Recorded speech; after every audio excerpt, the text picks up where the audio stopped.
OG Krugsta. And today is episode 125 of the OG podcast. Um, I think when I was 12 or 13, I think that's what I was bench pressing at the time. really Yeah, I don't know nice. if that's really a great thing or not, but Well, I that's mean, one of if the you're fun 12 facts or about that 13, number to remember. I would think if you're 12 or 13, I think you'd be at least 125 pounds. So, I mean, you're benching your weight, I would think. Fair enough. Or were you, I mean, I don't, I didn't know you when you were 12 or 13. I think it was like more like 14, 15, 16 Yeah, area. but back then I was in shape. Like I was very active. I used to play like, football and basketball, stuff like that a lot. So back Yeah. then I was in shape, yeah. Yeah, and you used to do a lot of walking. You had to A walk to lot work. of walking. Oh yeah, Yeah, walk to work, walk to school. Oh yeah. There was yeah, no rest for me. I grinded everything in life. yeah. Your grind was just waking up. If you had to wake up, you grinded that. You literally grinded everything. Uh, Absolutely. Definitely. Yo, thank you for that follow. Much appreciated. I don't know why my follow alert's not working, but I don't know. Maybe Thank y'all it's a for good the thing. bid aid. Thank you for the 100, biddies. 20, Love, 30, thank you so much. 40, 50, 60. I already got the more than biddies already, man. Thank you so much, man. Look at all the bid aids. Thank y'all for the bid Hey, aids. yo, what up, Cuts? What up, man? What it do? Thank you for the biddies, sir. Again, sorry it's a little loud. I don't know why, but the biddy song refuses to be quiet. So, I'm gonna have to do more extensive work this weekend and try to figure out what's going on. But yeah, I used to. Well, I think I can still do it. I just don't do it much anymore because I'm kind of older.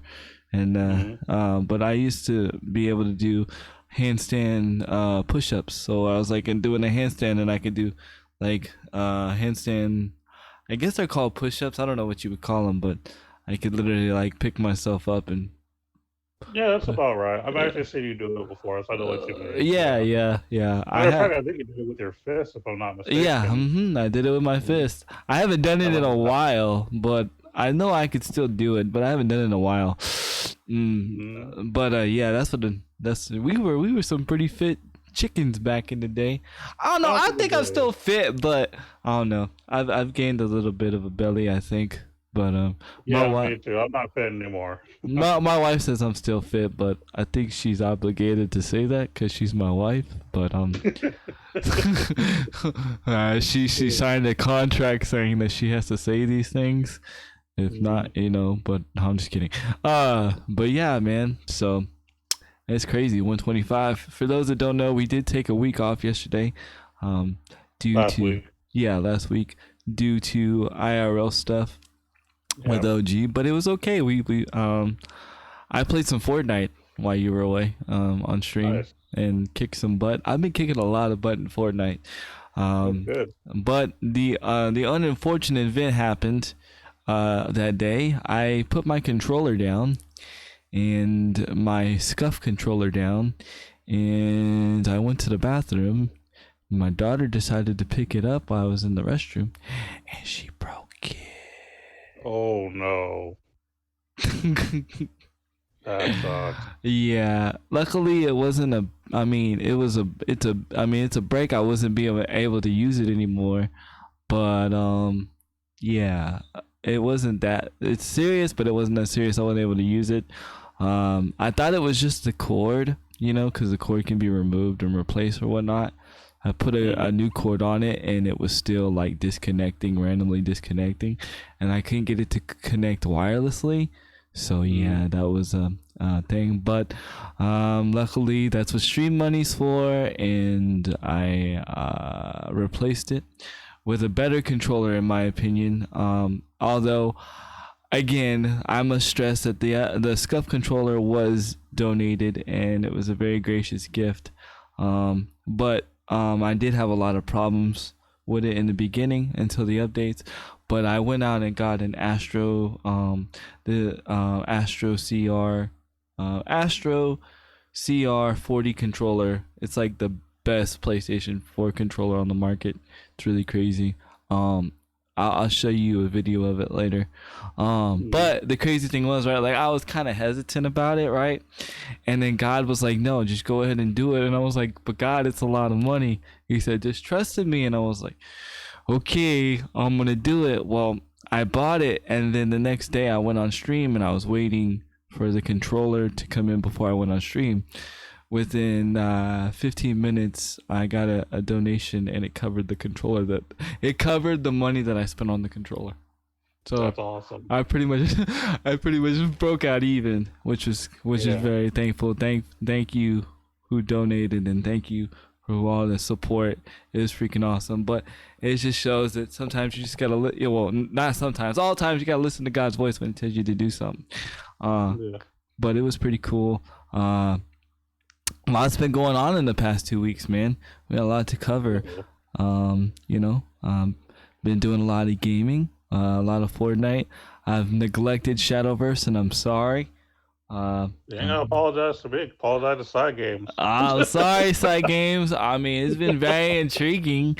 I've been wanting to, but I just been wanting to really, get really consistent with Fortnite. And I've been getting really good at Fortnite. So, yeah. Don't worry, I'll make it up for you. So Thank you. I've been playing a lot of the Shadowverse for you. Oh, I know, dude. Like, I looked at the thing because, like, I'll be going, like, let's see, Sunday, right? Like, I don't really look at my phone because I'm going to church or whatever. And I no lie, bro. I get out of church, I look at the group, I have 46 missed messages from you guys talking about Shadowverse. I was like, oh my God. I was like, I can't even keep up. I'll be honest.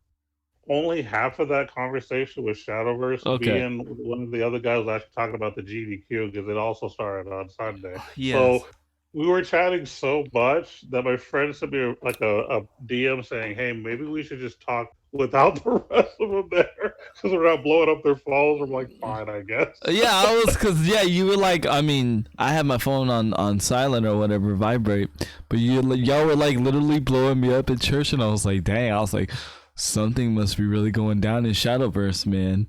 But I could, like, when you guys talk that much, I don't even keep up. So if there's something I'm supposed to know, I'm just gonna like ask you later. You gotta tell me later, because I am not scrolling all the way and then trying to keep up with the conversation. That's too much conversation. But speaking of GDQ, I did watch a little bit of the GDQ. I watched some of the Perfect Dark GDQ, which was really cool. I don't know if you know that, but they showcased some Perfect Dark, which was awesome. They did. Also, my wife's been, working with her t-shirt business. She's actually working on some mock-ups for different t-shirts for mine, because we're actually thinking about releasing special edition Handy Kill Cam t-shirts for my birthday, during my birthday stream, to where if people want like a special edition t-shirt, they can order it, order it through me, because and we're gonna basically, once these t-shirts are gone, they're gone, and then we'll be making different shirts next year. We're thinking like every July, we're gonna be doing like special edition t-shirts, Handy Kill Cam t-shirts, and like we'll do 4 different t-shirts, which is really gonna be cool, man. Really excited. We released some of the design ideas all over social media, and we've gotten real positive results, which is really cool. She's been grinding hard, working hard on that. And just been playing a lot of video games, enjoying my new controller. I am gonna give a small review on it. I thought about doing a YouTube video on it, but man, every time I think about editing, I'm just like, I'm not an editor. I'm just not. I'm not somebody that loves to edit videos. I can edit music all day long, but editing videos to me is just a different forte. Huh? Yeah. It's kind of one of those tedious, different kind of things. Yeah. Yeah, I just don't have the passion to edit video. I have a passion to create it, but I don't have the passion to go back and watch it and take this out and take that out and take this out. which is kind of crazy. But I'm praying that God gives me that passion, because I need to just, you know how I am. Like, I'm the point to, like, I don't like relying on anybody else to do anything for me. I just rather do it myself. So Right. you know, because Definitely. then I'm on somebody else's time, and then I feel bad if I'm like, yo, where's this and where's that, Right. because my time frame is different from somebody else's time frame. Even if you agree on something, that you're gonna have something, done by a certain time, life happens, Right. so I'm praying that God gives me that the patience to start editing so I can just do it myself. So, Right. because Okay. I'd probably have a lot more YouTube videos up by now besides just the podcast if I did Right. that. Yeah, so definitely. How was your week? Yeah, it's been all right. Of course, for the old IRL thing, the reason I didn't show up last week because I wanted to kind of help out the job because we were short because some people needed to take vacation. Plus, someone had a personal emergency, so they were just short. So I wanted to kind of do them a favor. Plus, my job has been helping me out because there were days where I wasn't able to show for whatever reason, and they've been very reasonable. So when your job scratches your back, you scratch theirs, Yeah, and that's what it definitely. boils down to. Definitely. So like, I have no problem helping them out, from time to time when they need it. But other than that, I mean, a lot of Shadowverse. Shadowverse has gone through a lot these past couple of weeks. Yeah, As I a matter of know. fact, Hmm. right now, it's currently being updated, so you can't play at the moment. They're doing a big, huge update today. I'm going to be doing a lot of that today, sometime later on this afternoon. I'll talk a little bit about it once we get started with the topics. I am going to be talking about Shadowverse, but yeah, a lot of my time these past couple of weeks has been perfecting my Shadowverse gameplay. I've been doing a lot better. As a matter of fact, my unlimited grind, Yo, I've Cloudy, been thank you able so to much do for it that easy. host, man. What? Go ahead.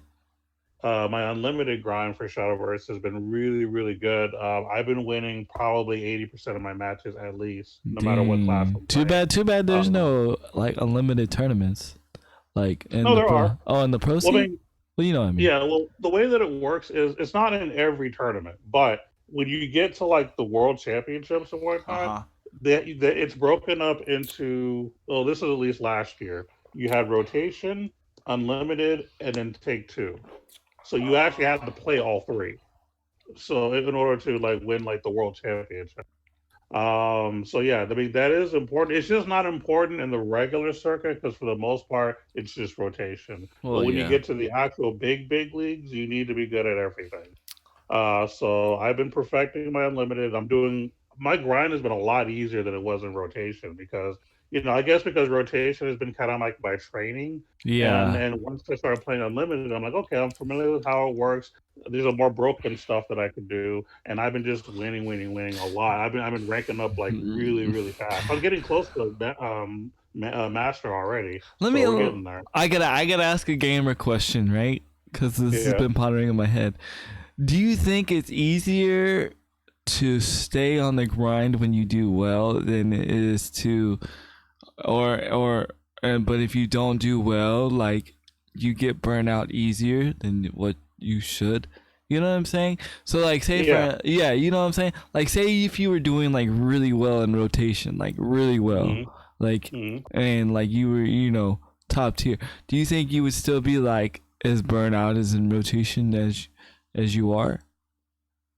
Well, not necessarily, and I'll kind of explain why. Mm-hmm. So, when you're doing well, no matter what mode you're playing, it's good to keep playing because that Mm-hmm. means you're on a hot streak. Mm-hmm. So just keep that win going. Mm-hmm. I stop when I start getting on a losing streak. So if I Mm-hmm. lose about 3 games at a time, I've learned Mm-hmm. to just drop it because I get frustrated, I lose concentration, I start making more mistakes, and I'm not going anywhere. Mm-hmm. And that's what frustrated me with rotation for a while is because I remember getting like 10 wins in a row and then losing like 3 or 4 games in a row right after that. You know what I mean? It was Mm-hmm. really frustrating. And the problem I had was instead of just dropping the pad and just chilling and watching some Netflix or something, I kept playing. and I kept going back and forth, and it was just getting annoying. So Mm, when you're on a hot streak and you're waiting, keep playing. Once you start losing consecutively, I would say if you lose three mm-hmm. times in a row, just drop it for a while. See, and I had to self reflect myself, and I realized where I was messing up with Fortnite, like mentally,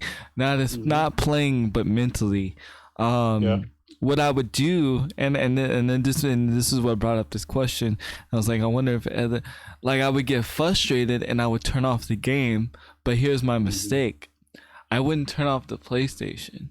I'd play another game. Ah, okay. So then Okay. what would happen is instead of me overcoming and getting better at Fortnite, as soon as I got frustrated, I would cover that up with another game and be like, well, I'm just gonna go play this game. And then I would put all my energy and time that I would be spending in playing the game to get better at into that other game. So I wasn't really, Ah, you see what I'm saying? It'd be like yeah. it'd be like this, right? And it wouldn't be like just like another random game. It'd be another battle royale. So say like for instance, Oh, see, yeah, and I didn't realize I caught this like yeah, like when I started playing Fortnite again. I was like, you know what? That's where I'm messing up.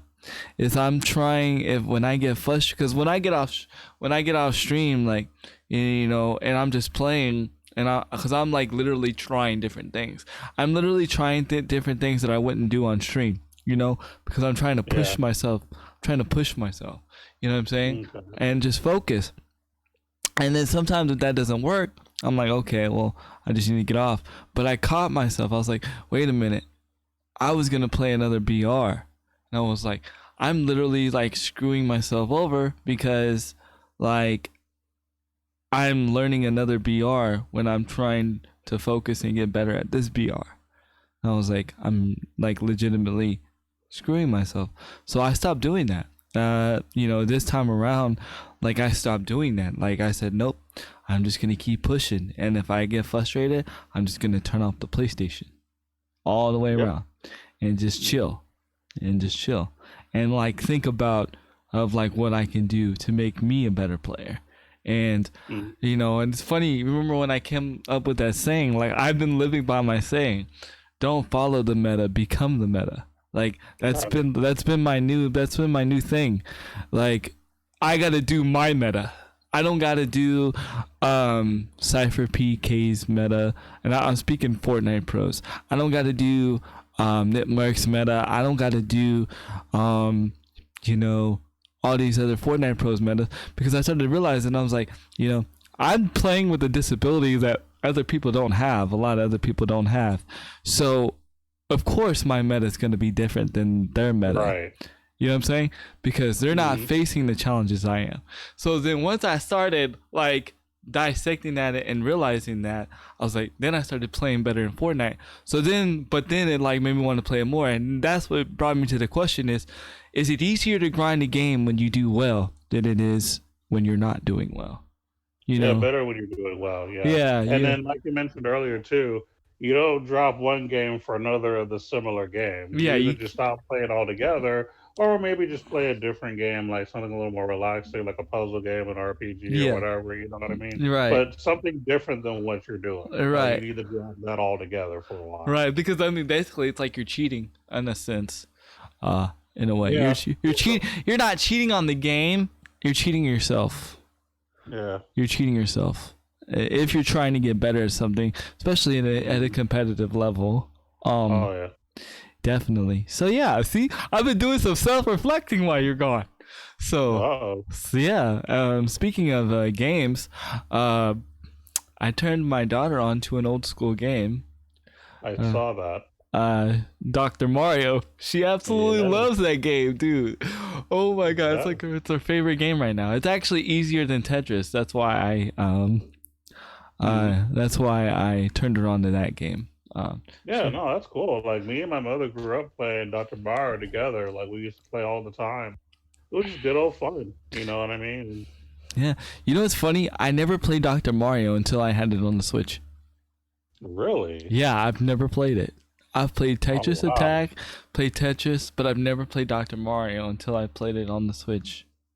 Oh no, we literally had it for the NES. Oh yeah, That's crazy. it was Cloudy great. said this. He says it helps you if you learn from your previous losses as well. Definitely, definitely, definitely. You are you trying to say I don't learn from my mistakes, Cloudy? No, I'm just kidding.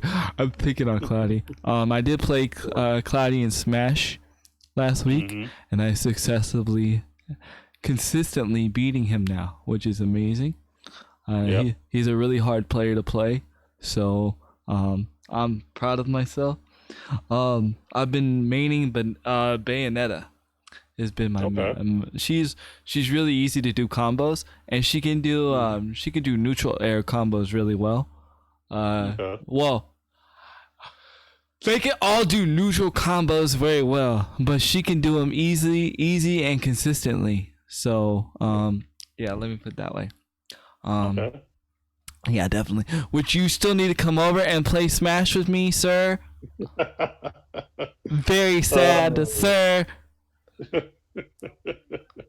One day our dreams will come true. Don't worry. Hopefully it's this year. Hopefully it's not 2020 when the PlayStation 5's out. Oh yeah. That's the one thing I was like, I just started thinking about. I was like, wait a minute. The PlayStation 5's gonna be out in 2020. Is my controller gonna be compatible with the PlayStation 5? I hope so. I hope so. Huh? I don't want to comment. I don't want to. I don't know. I don't. I hope I so. hope so. I hope Yeah. so. I hope so. I really do. I really do. Yeah. So, you know, it's weird, and we can go on to the topics here. I haven't really heard a lot of backlash from E3. Yeah. No one seems to be highly upset about it. Except maybe some of the, because I have heard from people who've been going since the old days. I know some of them, like some of the people who, when they used to be more exclusive, some of them say that, ever since they opened their doors, it's not what it once was. And not in the way that we were saying it, but the way that it was explained, if I can remember correctly, is someone had mentioned that back in the day, the boosts were like a big extravaganza. They put a lot more effort into it, Mm-hmm. and now that it's open to the public, they don't seem to put nearly as much effort into it as they should. They were making a comparison to PAX, if I'm not mistaken. They were Oh talking God. about how, and not PAX South. I'm I was talking gonna like, say PAX, and again, I'm not dissing PAX South like that, but it's just being honest. Like, I need to experience a different PAX in my life.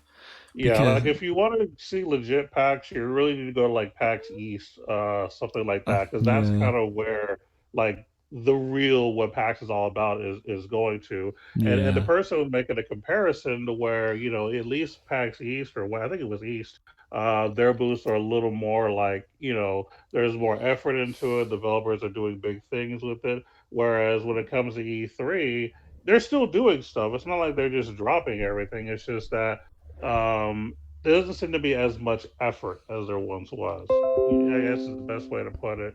But other than that, I mean, a lot of the newer people, the ones that that are new to going to E3, they're enjoying it because it's a new experience. They feel like they're being catered to, and they're seeing a lot more than they're used to. So it really just depends on your point of view. If you're a new to going, or if you've been there for a while, and I think that's kind of where the difference in opinion is. yeah. I still want to go. I still want Yeah, to but it'd be go. nice to go. Yeah. I think me and you need to go. Um, it would be something that we need to do off our bucket list. It's something that we've been wanting to do as kids. Mm. I would like for us to go, to be invited to go. I don't want to, like, I'm not saying I don't want to grind the money to get it.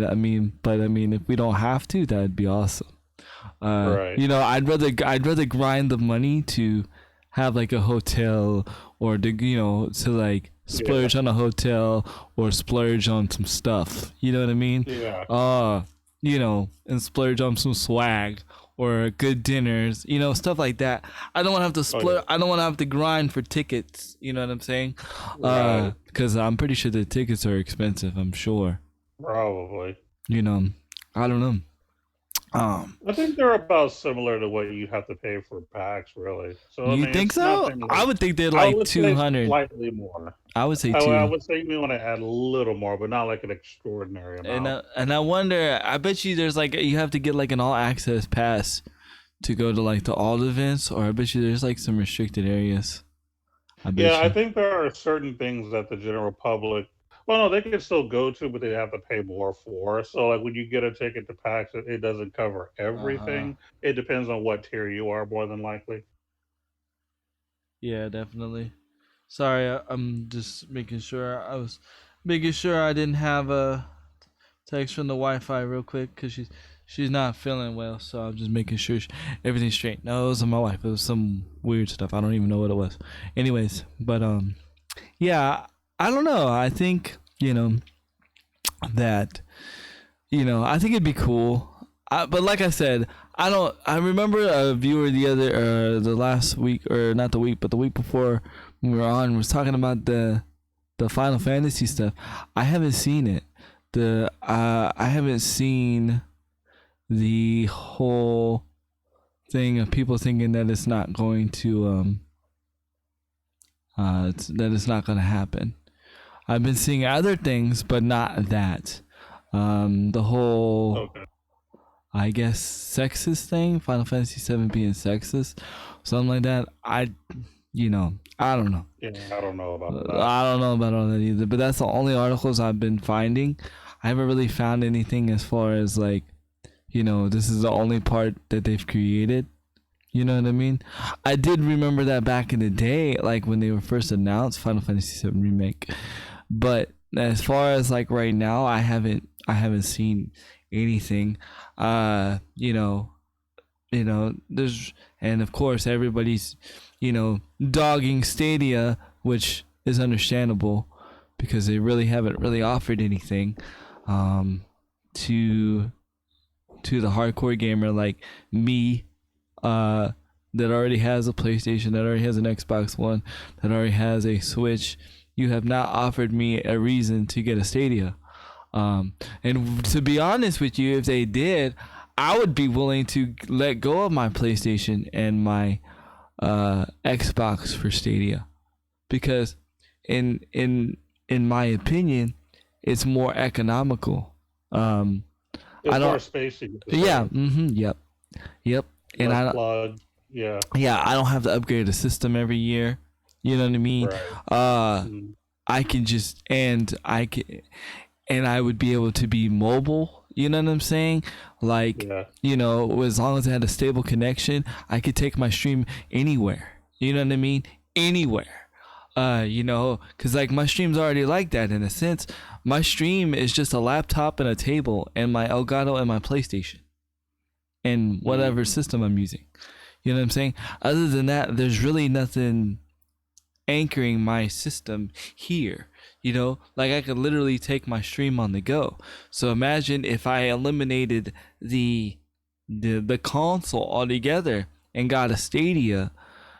That'd be awesome. You know Yeah, what I that mean? would change the game. It really would. Yeah, I would be awesome. I could, that would be sick. But right now, there's no reason for me to give up my Xbox or my PlayStation or my Switch just for Stadia. You know what I'm saying? And I will be breaking down Stadia a little bit later on too, because I actually did find an article that kind of broke down what Stadia has actually promised to deliver. And I'll be honest with you, I mean it's more numbers than anything else, but at least there are finite numbers. So I'll be giving that a little bit later. Fight night numbers. Nice. Love it. Love it. Love it. Yeah. But Well, yeah, I mean, one day we'll go to E3. As far as Stadia, I'm not really convinced to invest in it. I'm not gonna lie. I haven't really, and I guess I'm coming from a mobile gamer perspective. We right. already have, games that we can just play just by the Play Store. Why do we need a third party? What is it that's gonna make me invest in Stadia when I can do everything on mobile with a good phone. And, or a then, good and app. that's the thing that sucks because you were actually really excited for Stadia at one point. I was, I was like, okay, cool, this might, change the way I do things. But then I guess it's because I've been getting a lack of, I don't know if it's just lack of information or something I just don't understand. But I figured that they would be catering more to the mobile community because I mean that's kind of what I figured the idea was. It was Google. It was all about Google Play. No, yeah, You know, definitely. I mean, I don't know. I just don't get Well, it. in retrospect, in your defense, and I'm about to break it for you, down for you. They really didn't even give you games that even intrigued you as a consumer because, yes, Doom is cool. Yes, Assassin's Creed is cool, but guess what? Those are not OG type of games. You know what I'm Yeah, saying? that's true. They're not games that I play. They're They're games that I would watch other people play, but they're not games that I would play. And I think uh, you hit on a good note because that's why I'm so heavily invested and excited about what Nintendo brings out because Nintendo brings out good games. you're right. Yeah. Sony brings out or PlayStation brings out good games. Brings out good You know what I games. mean? And And Stadia just hasn't really thrown anything at me that makes me want to like do cartwheels. stay, I yeah, mean, yeah.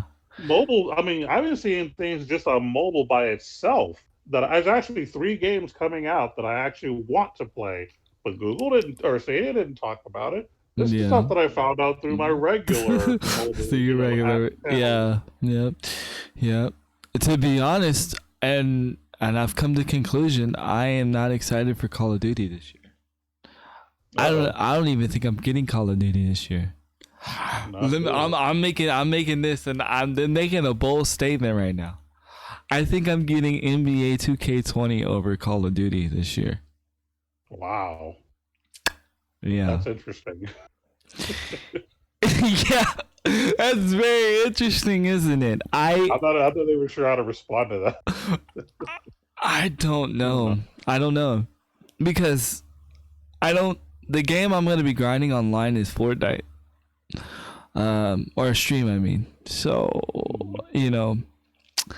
and so I'm taking NBA 2K20 is gonna be like my off game stream or my off stream game. Where I just grind and play basketball. Yeah.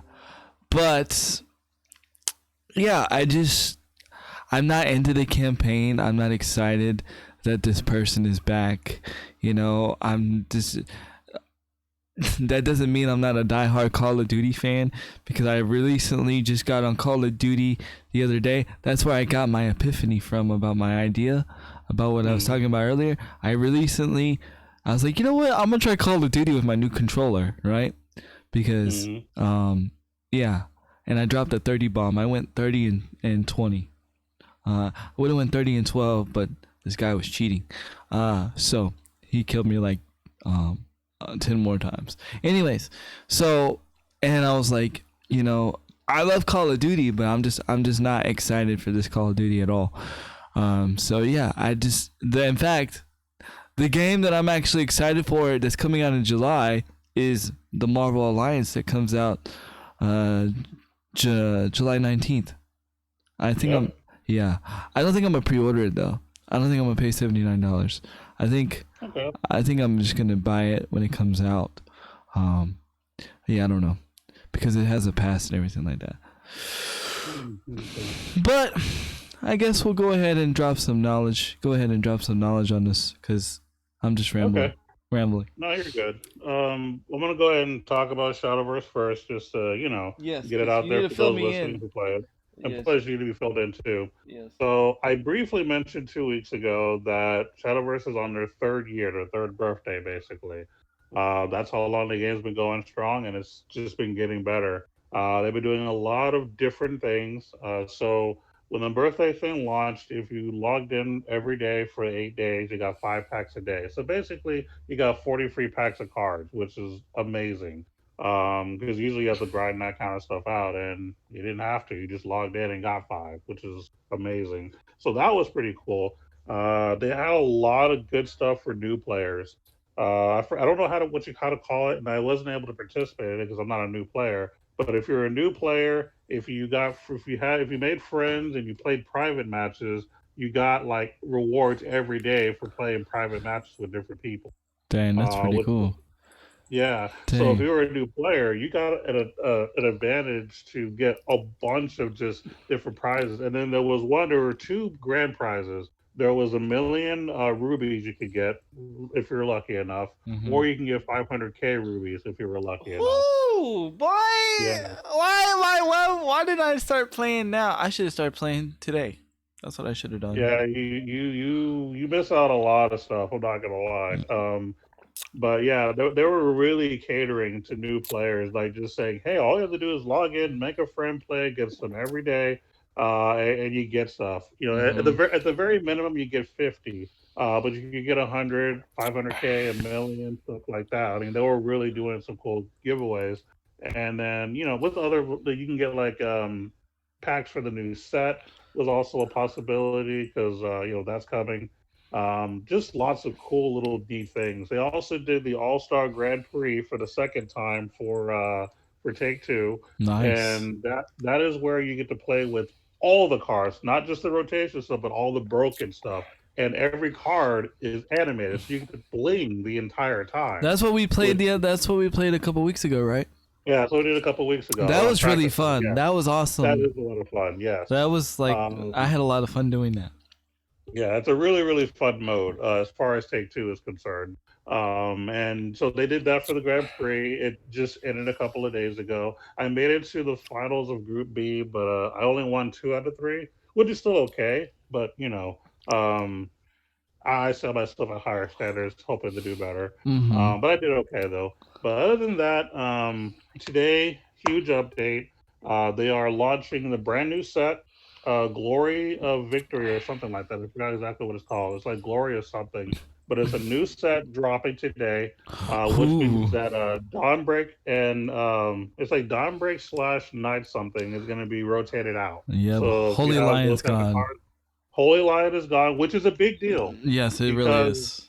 despite what the tier list says, Holy Lion was tier 1. I don't care Yeah. what anyone says Yep. because everyone says that Sword is the only mid-range Sword is the only tier 1 deck. That is absolutely wrong. It is tier 1, but Holy Lion is also tier. As a matter of fact, this is something I haven't mentioned in any of my YouTube videos. When I was grinding to get the master rank, Mm-hmm. most of or half of my grind was with Holy Lion. I was Yeah. getting lots of wins. I was just going back and forth between that and other decks, trying to learn different things in between. But yeah, so Haven's taking a big hit because they're losing their tier 1 deck altogether. But there are some good cards coming out. Me and some people in chat have been talking about it, and they're making a lot of broken stuff for every class. What they're trying to do is they're trying to make every class playable, which is basically what it was just recently. Like Well, this is like the best time to play, in my opinion, do because of you, the fact that everything's been good. the only problem with that is it's just gonna be like I see with that is just it's almost gonna be like, and I'm speaking in layman terms, right, for people that don't like play Shadowverse but play Yu-Gi-Oh. Because when I say when I see broken, when I think broken, I think Exodia, right? Because Exodia was, Okay. you know what I'm saying? Exodia was broken, right? Like, because no, there's nothing you can do to defend against Exodia. You know what I'm saying? The only thing you can do to beat Exodia is just, hope that they don't draw the cards. It's RNG, right? So pretty much, in my opinion, okay, the problem is that everybody's just gonna be racing for that broken card to win the game. Well, here's what Shadowverse has done to combat that. Now, if you're talking about Exodia, there are ways to get rid of it. It's actually not as difficult to beat as it sounds. But I don't think the cards that are coming out for Shadowverse are like broken to the point to where they're just auto wins. They're just gonna make decks just much stronger and make everybody be able to compete. But with all the stuff that's coming out, they've also made a lot of good counters to everything. So even though there's some broken stuff, there are some cards that are going to be in neutral that's going to be able to stop basically everything. Oh, So okay. so they're trying to balance it, and that's what I appreciate right now about Shadowverse is that they're trying to make it to where every deck is playable, but they also want to make sure that there's a balance where you can still beat it if you have certain things. So it's gonna be good. It's gonna be get better.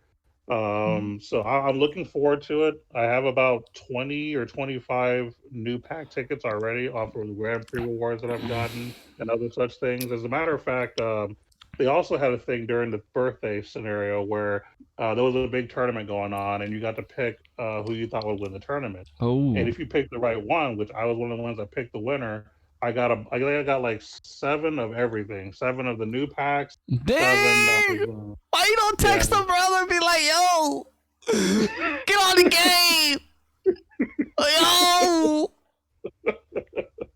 Yeah, I got a bunch of stuff from the right Oh, person. but luckily I got 7 in the hole waiting for me. But dang! Yeah, there's been a lot going on these past few weeks. I'm not gonna lie. Shadowverse has been going hard these past few weeks. It really has. Chat. He did not take a week off for work. He took a week off for Shadowverse. Chat. I have no proof he was at work. Chat. I have no proof. I have no proof he was on Shadowverse either because he's smart. He doesn't show when he's online. He's not like other people that I see. He's one of the reasons why I do that. I tried to do that on Fortnite. It doesn't work. You can't make yourself invisible on Fortnite. And now for some reason, and this is random, but I have to share this. Facebook, for some reason, now tells everybody when I'm on Fortnite. Yeah. It sucks. So, but yes. So you were not at work at Nintendo. You were playing Shadowverse. It's okay. It's okay. Sometimes you have to take a vacation. I understand. Okay, it's all good. He wanted Shadowverse so much, guys. He took off from the podcast. That's okay. That's funny. I see where the loyalty lies. No, I'm just kidding. Yes, you do. Yes, definitely. But to wrap it up, the big update today is going to be a brand new set dropping. So new rotation. There's also going to be updates to the new story, which is what I'm more hyped about. Yeah, because I like the story of the game. So I'm going to be there. I forgot what characters you're going to be able to play today, but you got that going on, and it's just going to be a so I'm really, really hyped for that right now. But that's basically what's been going on in the past few weeks with Shadowverse. At least the big stuff. There's some smaller things, but nothing worth really talking about. Man, so we're not going to be able to play until like 7 p.m. our time? Well, according to the update notes, but they're always late. Notes they're usually late, but it's supposed to be up at they said 2 or 4. I want to say 4 actually. It's gonna be 4 Central Time, I believe. It's 2 Pacific Time. Is Shadowverse on the phone? Shadowverse is on the phone and PC. Yes. Yeah, it's mobile and PC. You would actually enjoy it, Cloudy, a lot. Well, it's a card game, but yes, it's a trading card game. Yeah, but that's it's basically what it is. But it's really fun. Like Yu-Gi-Oh, Magic the Gathering, Pokemon, stuff like that. Or Hearthstone. That League of Legends, but the Elder Scrolls Legends or whatever. Yeah, that's a bad example, but yeah. But yeah, Hearthstone is probably the best comparison to Shadow. It's pretty much like that. In my opinion, is better than Hearthstone because you don't have to pay a lot of money to be top tier. You don't have to pay any money to be top tier. Honestly, I haven't put a lot. Well, go ahead. As a matter of fact, I think Shadowverse's quote should be "no excuses." Right. Good. Yeah. Yeah, no, seriously. The only reason why I'm not good is because I've been playing Fortnite. And now I'm behind. I was good, but now I'm going to be behind again. I'm going to be really behind again. But I've been playing Fortnite. Shout out, use code HandyKillCam when you use your Fortnite V-Bucks, please. Use code Handy. Yes, use code HandyKillCam, but yes, use code Handy. I want to switch you to code Handy.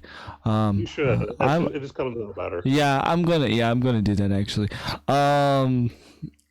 Yeah, we're trying to get that 100 people to use my code so I can do the tournaments. Still trying to get that. We almost there, chat. We almost there. We just need to get it, man. Shout outs to everybody that does use my code. I guess I can go ahead and get the big stuff out of the way. It's just something to talk about mental health and stuff. And I just want to talk about how important mental health is. I don't know if you've seen the news, but the YouTuber slash streamer was found. He was missing, and he was found dead, I believe, yesterday in the New York.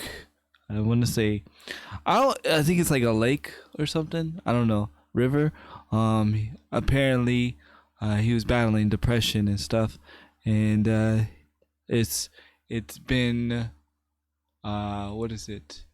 It's been alleged that he took his own life. And I just wanna say that that even if you think somebody's joking, even if you think somebody's kidding, if you think that it may not be serious, whatever, doesn't matter. Reach out to that person. Always reach out to that person because you never know.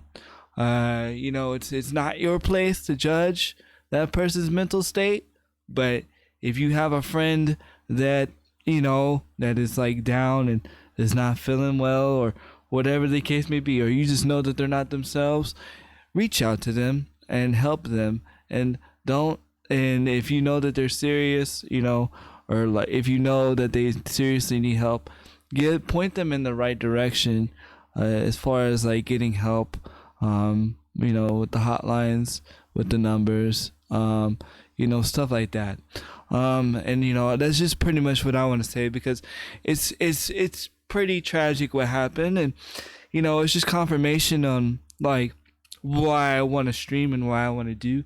It's because I want to be that light, for people that are sometimes in that dark place. But we have to remember too that sometimes we are that escape for people that are in those dark situations. And this is why as streamers, as content creators, or stuff like that, we're held to a higher standard sometimes than we realize, because we can actually help somebody. It's crazy, man. It sucks. It sucks to see that happen. It doesn't matter why it happened. It doesn't matter, what led up to the happen. It doesn't matter the drama. That doesn't matter. The point is that it shouldn't have happened, but sometimes it happens. It sucks, but I'm just doing a small little public service announcement. If you know somebody that is in need and help, or if you know somebody that's down, reach out, because you never know. Just you noticing them and noticing that they need help and just telling them, hey, you know what? I'm here for you. I love you. Giving them a hug if there's somebody in person, whatever the case, you could turn their life around. And yeah, you just never know. So that's just my public service announcement, and then we'll go ahead and let OG drop us some more knowledge, or if he has a comment to say on that. I don't know. Did you hear about that or no? I actually did not hear about that. So it's good that you're bringing that out in the public eye, just so awareness is important. Mm-hmm. And that was your handy deep moment. Hey, yep. Gotta have one every episode. Yeah. There you go. That was a handy deep moment.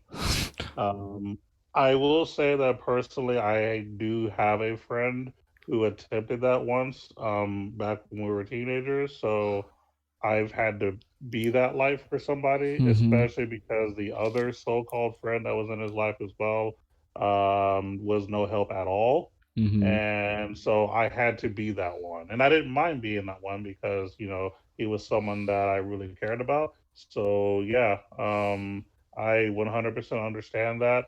And, I look forward to being a life, if that were to ever happen again to anybody that I was close to. So just pay attention to your friend, just check up on them every now and then to say, hey, what's up, man? I haven't heard from you in a few weeks. Just wanted to see how you're doing. You know what I'm saying? Just something as simple as that. People knowing that someone cares enough just to message them every now and then, even if you don't like hang out and talk every day. Just send them a message. Say, hey, what's up, man? I haven't heard from you for a while. You doing all right? Yeah. And just talk about everyday stuff. You know what I mean? You don't have to like push them and say, hey, what's wrong? Just be like, hey, what's been going on, man? How you doing? What you been up to? And what games you playing? Yep. You know what I'm saying? Just be their friend. Yep. Straight up. Just because really, honestly, nine times out of 10, when somebody's going through that, is because they feel alone and they feel like they have no one to turn to, and they just feel like their back's up against the wall. So like when you actually just reach out and say, hey, it actually relieves a lot of pressure from them. It's like, oh wait, there is somebody here. You know what I'm saying? Yeah. And I'm not having to ask anybody, because it's different. Like if that person comes to you and then you're there for them, then it just feels different. You know what I mean? Mm-hmm. But the fact that if you're doing it organically, like it makes the person feel so much better. Yeah, I've had a couple of friends that I've helped, and then I've also had another friend that actually took his life. Unfortunately, he didn't reach out to me. He didn't reach out to nobody. I thought what he wrote was a song lyric on his Facebook, so I didn't pay no attention to it. And then the next day, he took his life. So you always gotta, like, now that's why I always double check. Even if I know it's a song lyric, I double check. Which, you know, makes me wonder sometimes the music we listen to sometimes. But anyways, I always double check now, because you just never know. You know, you just never know. So that's why, you know, in the beginning of every stream, you know, when the normal stream, I always pray for mental health. You know, it's always been something very, very dear to me. That's why if like, even if a person's wrong or whatever, or even if the person's done wrong, doesn't matter. If I see that they're going through something, through like mental help, I'm gonna reach out. Got to. My soul will not let me not reach out to that person. And I just encourage people to reach out. If you feel the pull on your heart to reach out, then you need to reach out. Yeah. And that's my Handy Deep moment. There you go. I think it was better than last week's episode of Handy Deep moment. Or not last week, but the week before. Yeah. So we do have a follow-up on that. We won't go too deep on that, but we do have a follow-up on that subject also, but we will talk about later. But why don't you go ahead and drop some more knowledge there? So for those of you who have access to the Discord, I posted a YouTube video on the breaking news section. Yes, it's a Philip DeFranco. He's actually someone that I watch regularly for just, you know, what's going on in the news nowadays. The way that he presents his material is entertaining and interesting. Very much. That's why I listen to him. He actually looks and reminds me of a certain friend that I do have that I used to play games with competitively. He resembles him like almost to the T. I won't go into that. But do I know this person? You haven't met this person yet. Oh, okay, yet. But he's a really cool guy. But anyway, I posted a video from Philip DeFranco. If you have access to YouTube, just look up Philip DeFranco. There's a video that he has where he talks about how esports became a $1.1 billion industry. And he actually goes like deep into like the history of competitive gaming, you know, where he even brought up like old school like games, tournament events that happened where the prizes were something that weren't even money related. You know, one prize, I think it was for like a subscription to like a magazine, and then another prize was like $90 some. But this is back, you know, in the early days when, you know, competitive gaming wasn't really a big thing. But it's a really, really deep video that really, like, for those who really want to understand where esports came from, his video really breaks it down very well. He basically talks about how the main three games that are basically generating the most revenue over the years has been Dota 2, League of Legends, and CSGO. Those are the main ones. In my opinion, CSGO has the best. CSGO has the best esports atmosphere. Like, I'm not saying like the game itself, I'm not saying the community, but the way that they present the game, the stage, the presence, it feels like that that atmosphere, like that sports atmosphere. And I'm really surprised that like nobody's like, you know, because of the age that we live in, everybody copies everything. I'm really surprised like nobody's copied it. or try to attempt to it, because not even Overwatch, and Overwatch is pretty good, but it's still not on the level as the CS:GO. As far as presentation goes, in my opinion, I feel like the CS:GO presentation is just amazing. I wish I was into the game more, but I'm not. Yeah. But go ahead. It was really cool too. Is he did a comparison? I've seen this comparison before because I used to watch a lot of Evo, so I've seen where they came from and where they're at now. Mm-hmm. Now his comparison with I think through Counter Strike, basically he showed like what looked like a little like when you go to a hotel and they have those ballrooms that you can go to. Well, it showed like a tournament in one of those smaller rooms, Mm-hmm. that's a little bit clustered and crowded, and it was like a small group of maybe like 30, 40 people, there watching and cheering and whatnot when the people won. It showed that comparison, maybe 10 years ago to now when you see like a big esports event. It's like a large stadium with hundreds of thousands of people screaming. You got like people in suits and ties doing commentary as if Yeah. it was like professional football or basketball or something. And then Yeah. like when the people win, there's like a big trophy with glitter going everywhere and lights and everything. I mean, esports has grown like massively to a big degree, and most of it, from his opinion, and I kind of agree with this, is most of it, as far as how much it's escalated, is because of Twitch. Yep. Because Twitch is what made it to where a wider audience was able to see it. Because in the past, you had a little bit of ESPN, but not too much. You had only like very few platforms that really showed competitive gaming, whereas Twitch made it more mainstream. So instead of you Right. being able to just play football or basketball, you can watch Overwatch, you can watch Shadowverse, you can watch Fortnite. You know what Yep. I mean? Twitch made it more accessible. Yeah, Mm-hmm. absolutely. So shout Because outs to Twitch. yeah, shout outs to shout outs to Twitch. Where my partnership at? No, I'm just kidding. But no, definitely like and that's why it doesn't matter what any other doesn't matter what any other streaming platform does, because Twitch will always be like the one, because Twitch was the one that started everything. Twitch was the one that broke the ground. Just like you said, when people think the beginning of esports, like how it grew, what are you gonna think of? Twitch. You're not gonna think of so forth and these others. You know what I'm saying? Not that these other ones won't be ever big or whatever the case may be. They'll be big in their own right. Like Mixer and whatever else one comes up. But Twitch will always be that one. Twitch will always have that street cred. You know what I'm saying? Mhm. And because of that street cred, Twitch is always gonna have content creators being pulled to Twitch. Doesn't matter the situation, doesn't matter. Like Twitch would have to do something really, really dumb to lose everybody. Like to really dumb, Yeah. like really dumb. And because they've done a lot. And that's why you go to GDQ or whatever. What do you see? You see Twitch. Anything game related, you see Twitch now. Anything. Yeah. Anything. Because Now, to back up just a little bit, because even though Twitch is what kind of doubled or quadrupled the revenue, mhm, everything as far as competitive play started in South Korea.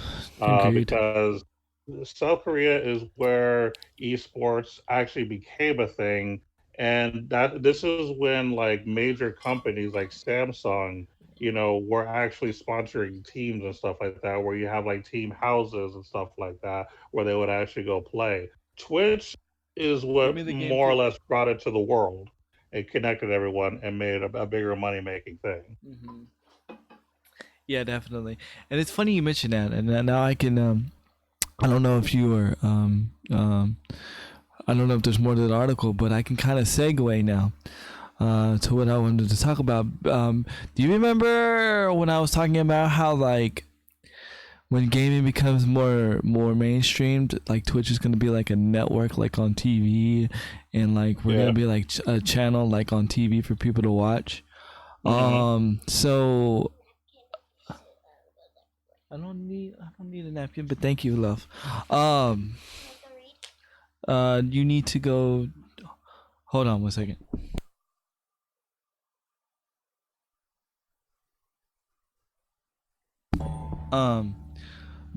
So like, here's the thing, is so I gotta get back on train of thought. I was actually going through my channels on TV, right? And I was just going through my random channels because I still have cable. Because unfortunately, I cannot completely disconnect the cable. If I completely disconnect the cable, I can't have fiber internet. RIP! So, yeah. So we're still cabled. Anyways, so I was going through the channels, and let me look on my phone because I wanna broadcast. I wanna give the channel an actual shout out because it's just funny how I was just talking about this a while back. And okay, Google, open up Notes. Opening Samsung Notes. Okay, so it's called Cheddar Esports. It's channel 1219 on your if you have ATT Uverse, it's channel 1219. I don't know if it's broadcasted on Spectrum or not, but it's called Cheddar Esports. And honestly, that's all they talk about. And they bring up esports. They actually interview people. It's kind of like, it kind of feels like ESPN. And then they talk about like they have like a news bulletin thing that goes underneath. And here's the thing that caught my eye. Remember what I said? Remember what I said when I said that streamers are it's gonna be more like a channel, right? And then you're gonna turn to that channel, and you're gonna be paying for that channel to watch that streamer. Well, I was watching the bulletin underneath, and it was showing that it was actually like broadcasting what streamers were getting signed to deals, but they weren't saying 100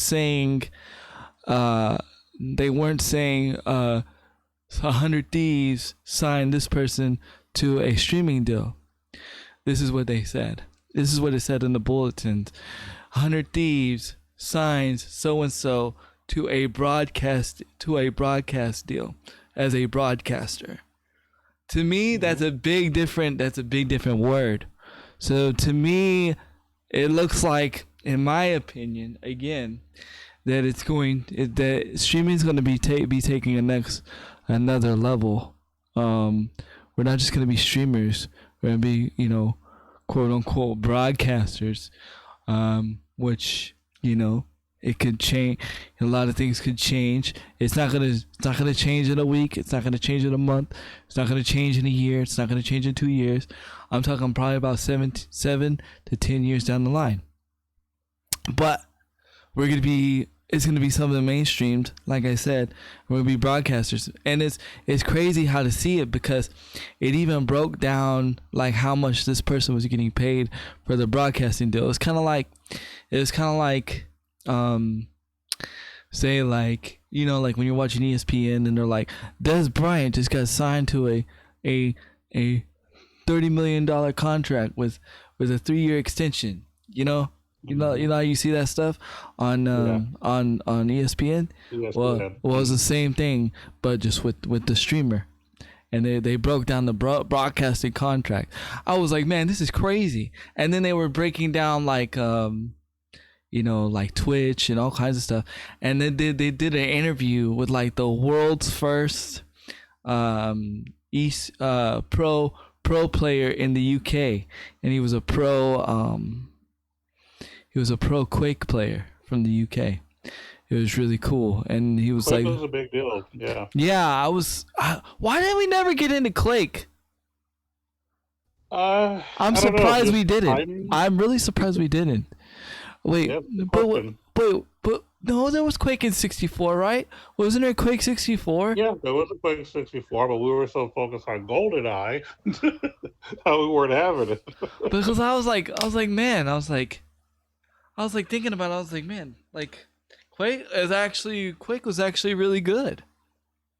Mm. I'm trying to think as a kid why we said no to Quake. I don't remember playing it myself. I don't remember either. I've never played Quake in my life. I just think that I was focused on other games. I mean, because you have to understand, Nintendo has a large library of games for all of their systems. So we're not going to be able to catch every little game that comes out.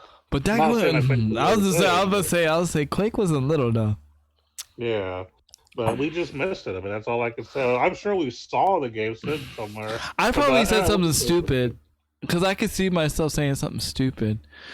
And I probably said this because it kind of reminds you of Doom. The graphics kind of remind you of Doom. Like okay, so you know how the Doom multiplayer is now?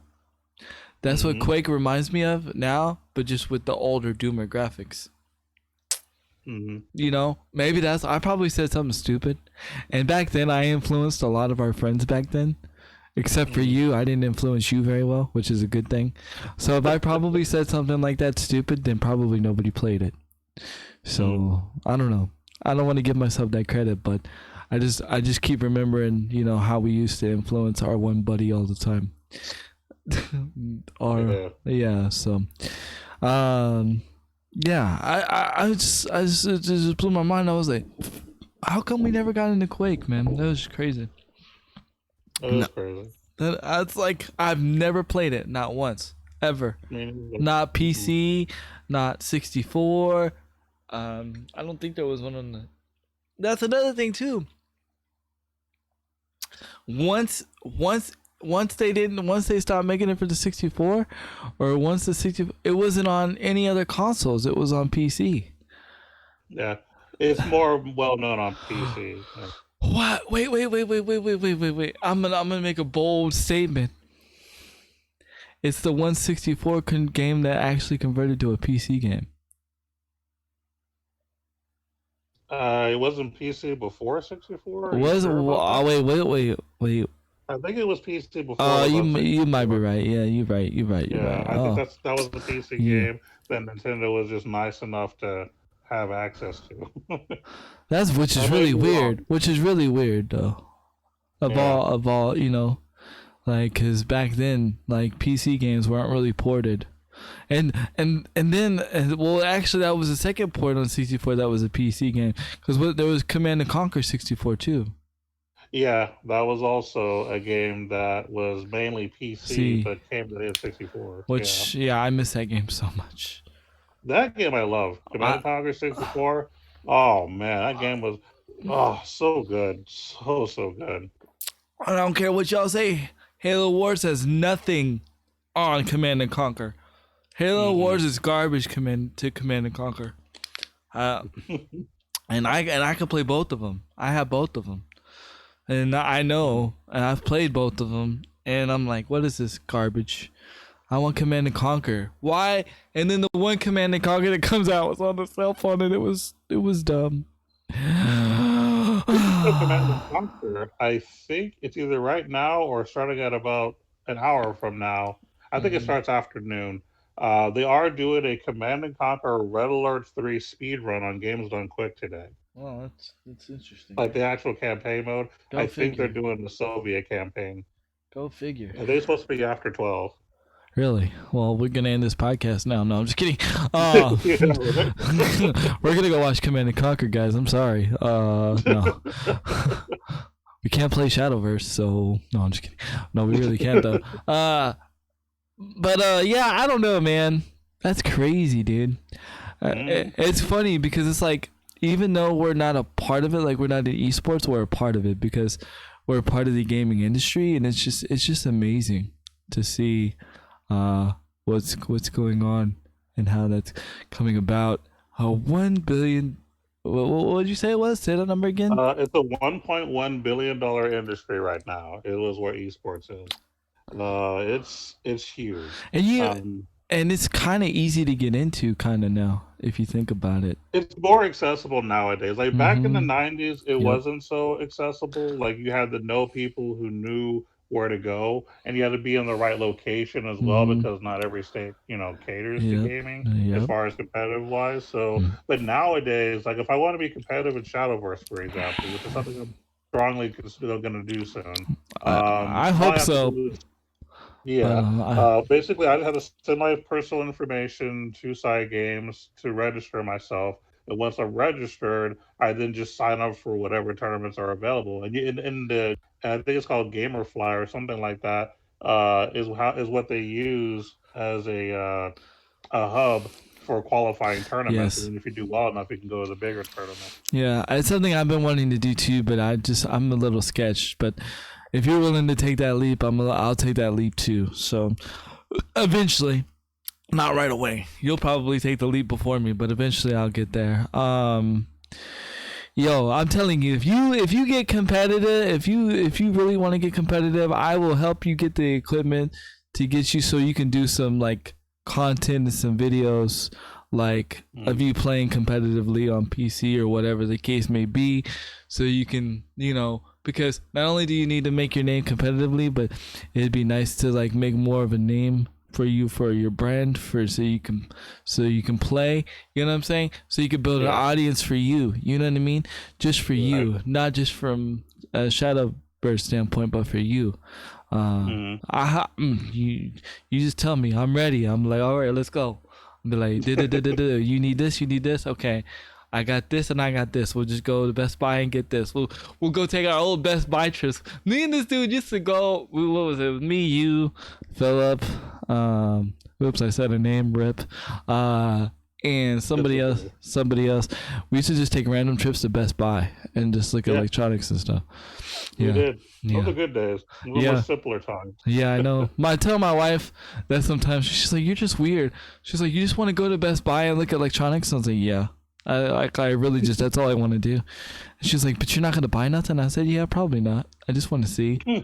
I just want to like see if there's like some, because then like what happens is I'll look at something and then like I'll see like the new technology that's coming out or whatever, or I'll see something that's out and they'll spark an idea and I'm like, what if I try this and try this? Because normally 9 times out of 10 I'll try something that normally people don't do or put together and it works.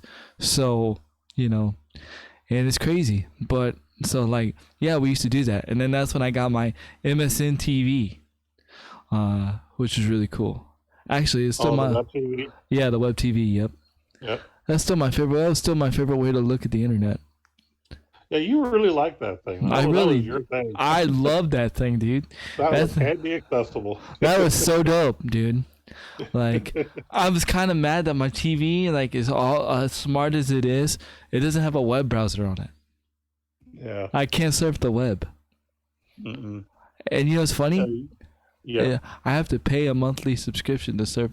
If I want a web browser on it, I have to pay a monthly subscription. Yep. That's about right. That's dumb.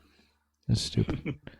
But, what other knowledge you have for us today? Well, I kind of want to tell everyone what mobile games I'm hyped to see about in the future, because I don't usually talk about new mobile games. I usually talk about games that I'm already playing or what I played in the past. But there are 3 games that have been announced. I'll go, and then actually, I think one of them was announced during E3, so I'll go ahead and mention that first.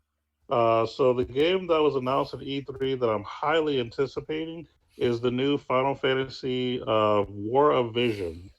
It's basically connected to the same world as Final Fantasy Brave Exvius.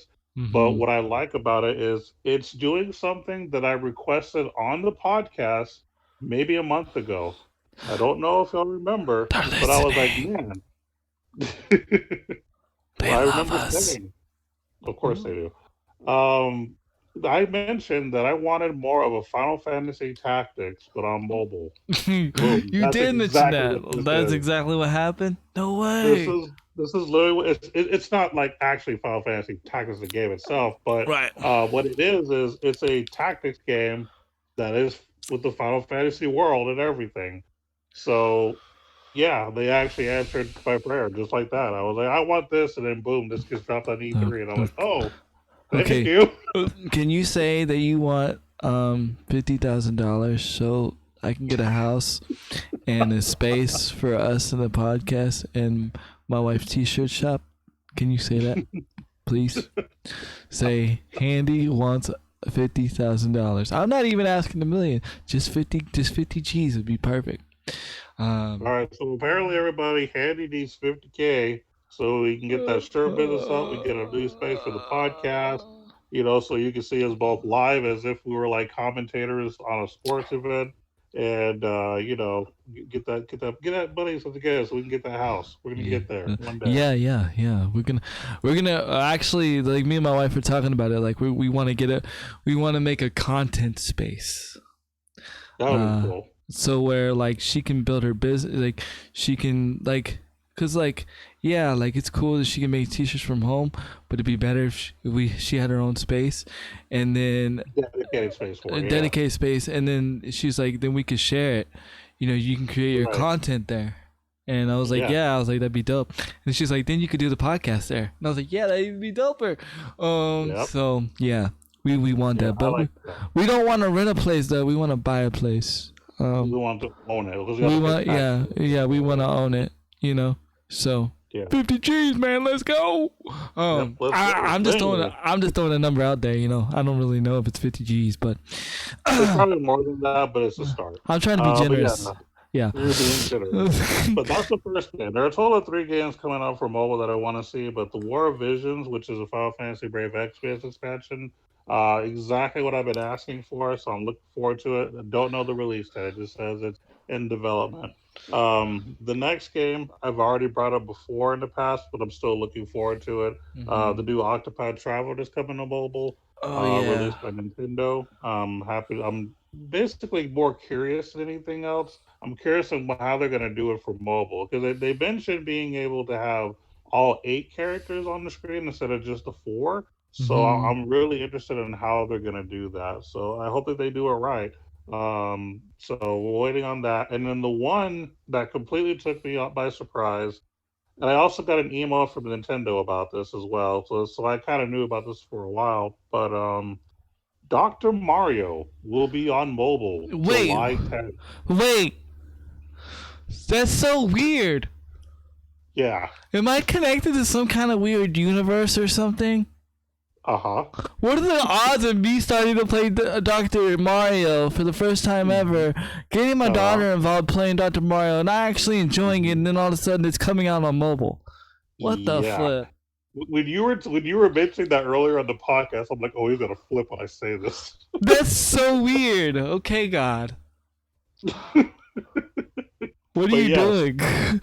What? Dr. Mario, there's going to be, it's called Dr. Mario World or something like that. And basically what it is you could be like one of different characters, like Dr. Mario, Dr. Princess, Dr. Bowser, stuff like that. Dr. Princess Yeah. just sounds weird, but go ahead. I probably said it wrong, but whatever. Dr. Nurse Princess? But anyway.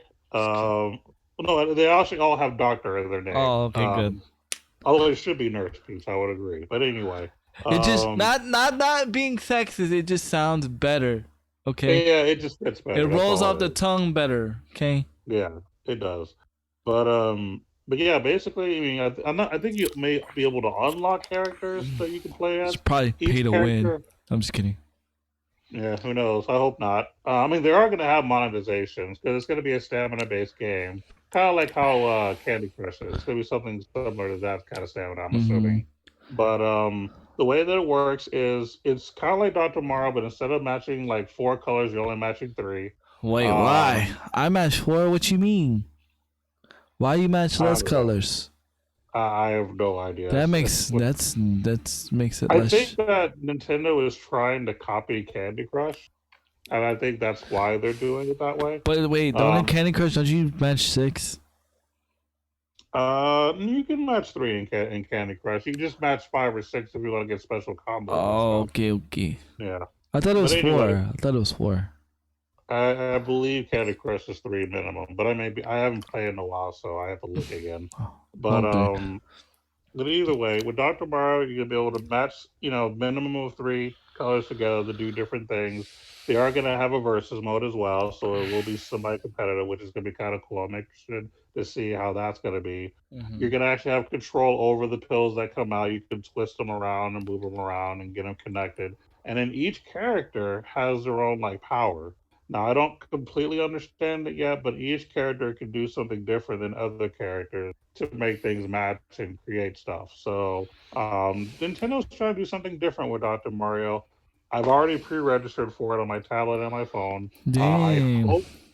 I hope it's landscape and not just portrait, because if it's just portrait only, I'm only going to be able to play on my phone, and I hope my phone can handle it. I have a feeling it's just gonna be. I'm not trying to be negative Nancy, but I have a feeling it's gonna be portrait. Well, the thing is, Candy Crush, you can actually, I believe you can play it in landscape mode. So if they're trying to copy that model, Let's see. then I hope so. Let me see. I'm a load up Candy Crush right now, and see if I can play it in landscape mode. Yeah, I think you can. Because I did play it for a little while a few months ago just to test it out when I was doing it. Do a review video? No, just kidding. Oh, no. No, I'm not going to go that far back. But actually, I do plan on doing a Let's Demo video on my YouTube channel for all 3 of these games. So when they do release, obviously Dr. Mario will be the first one we're going to review, since we know it's coming out July the 10th. And then whenever the other 2 games comes out, which I have no idea when they're coming out, but when they do come out, I will be demoing the game on my YouTube channel, so be on the lookout for that. I'll let you guys know on the podcast once I find out when these games are actually coming out, and then you can look for my videos sometime after that. So it's a coming. So you'll be able to see it. My question is, what happened with... So, because I've been hearing negative things about Mario Kart. So, basically, Mario Kart became pay to win. Oh, did it? Because you can buy certain cars for like not, and like some of these cars are like $10 or whatever, and then when you do that, like you get, and these cars are like super advantage. Like there's like a major advantage. Like it's not still in beta, right? Huh? Is it still in beta? I don't think so. It's actually released I now? think it's released now. Okay. I'm gonna try to download it to see if I can play it on my tablet, because I know that for the beta it was not supported on tablets. It specifically said that it was for like phones only. Which is weird. Yeah, I think it's weird. You too. would think you would want that on the tablet more than you would on your phone. And I have bad news. Uh-oh. Candy Crush is not landscape. It's not. It's portrait only. It's portrait only. Yep. Oh crap. Well, I may or may not be demoing Dr. Mario. We'll find out. If not, we'll at least try it on my phone and see what happens. But yeah. And I refuse. I'm not completing this level. I'm quitting.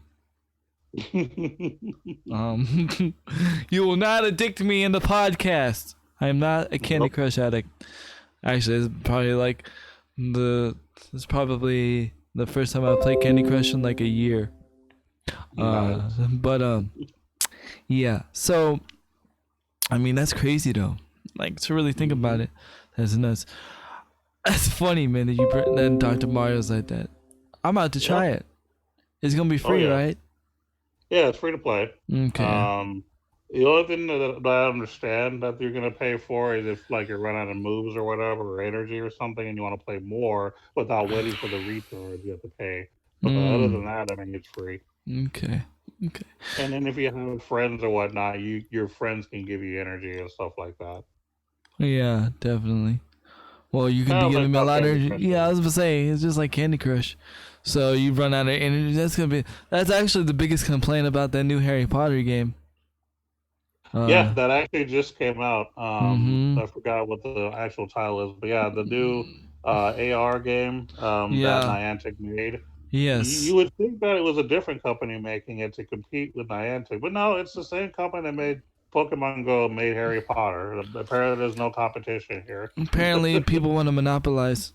I mean, that Jurassic Park game, was that Niantic or was that a different company? I don't know. Let's find out. I'll open it up.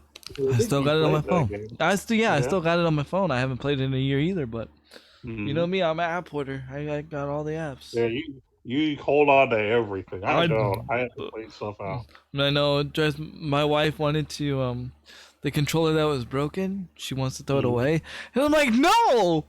And she's like, why? And I was like, because it was given to me by Able Gamers. I can't throw it away. It's special. She's Your like, wife's probably rolling her eyes like, oh, yeah, she's whatever. like, it's broken. And I was like, I don't care. Maybe it could be used for special parts. Maybe one day I could fix it. She's like, ah. She's like, just throw it away. I'm like, no, I'm not throwing it away. That's funny. I absolutely believe that's a conversation y'all had too. It really is. I promise you. I promise you. Because she was literally about to like get it and throw it away. I was like, no, what are you doing? She's like, it's broke. And I was like, but it was a gift. I can't throw it away. And yeah, we had like literally a 10-minute conversation Yeah, I about believe it. why I don't want it to be thrown away. And I was like, what if I sell it for parts? And then I was like, no, I don't want to sell it for parts. What is the company what is the company called again? Well, I don't know. That's what I was asking. No, I meant the other company that we're talking about. Oh, Niantic. Niantic. Dude, I have not opened this game up in so long. Oh my god, everything looks. It's You know, I could Ludia. probably look it up.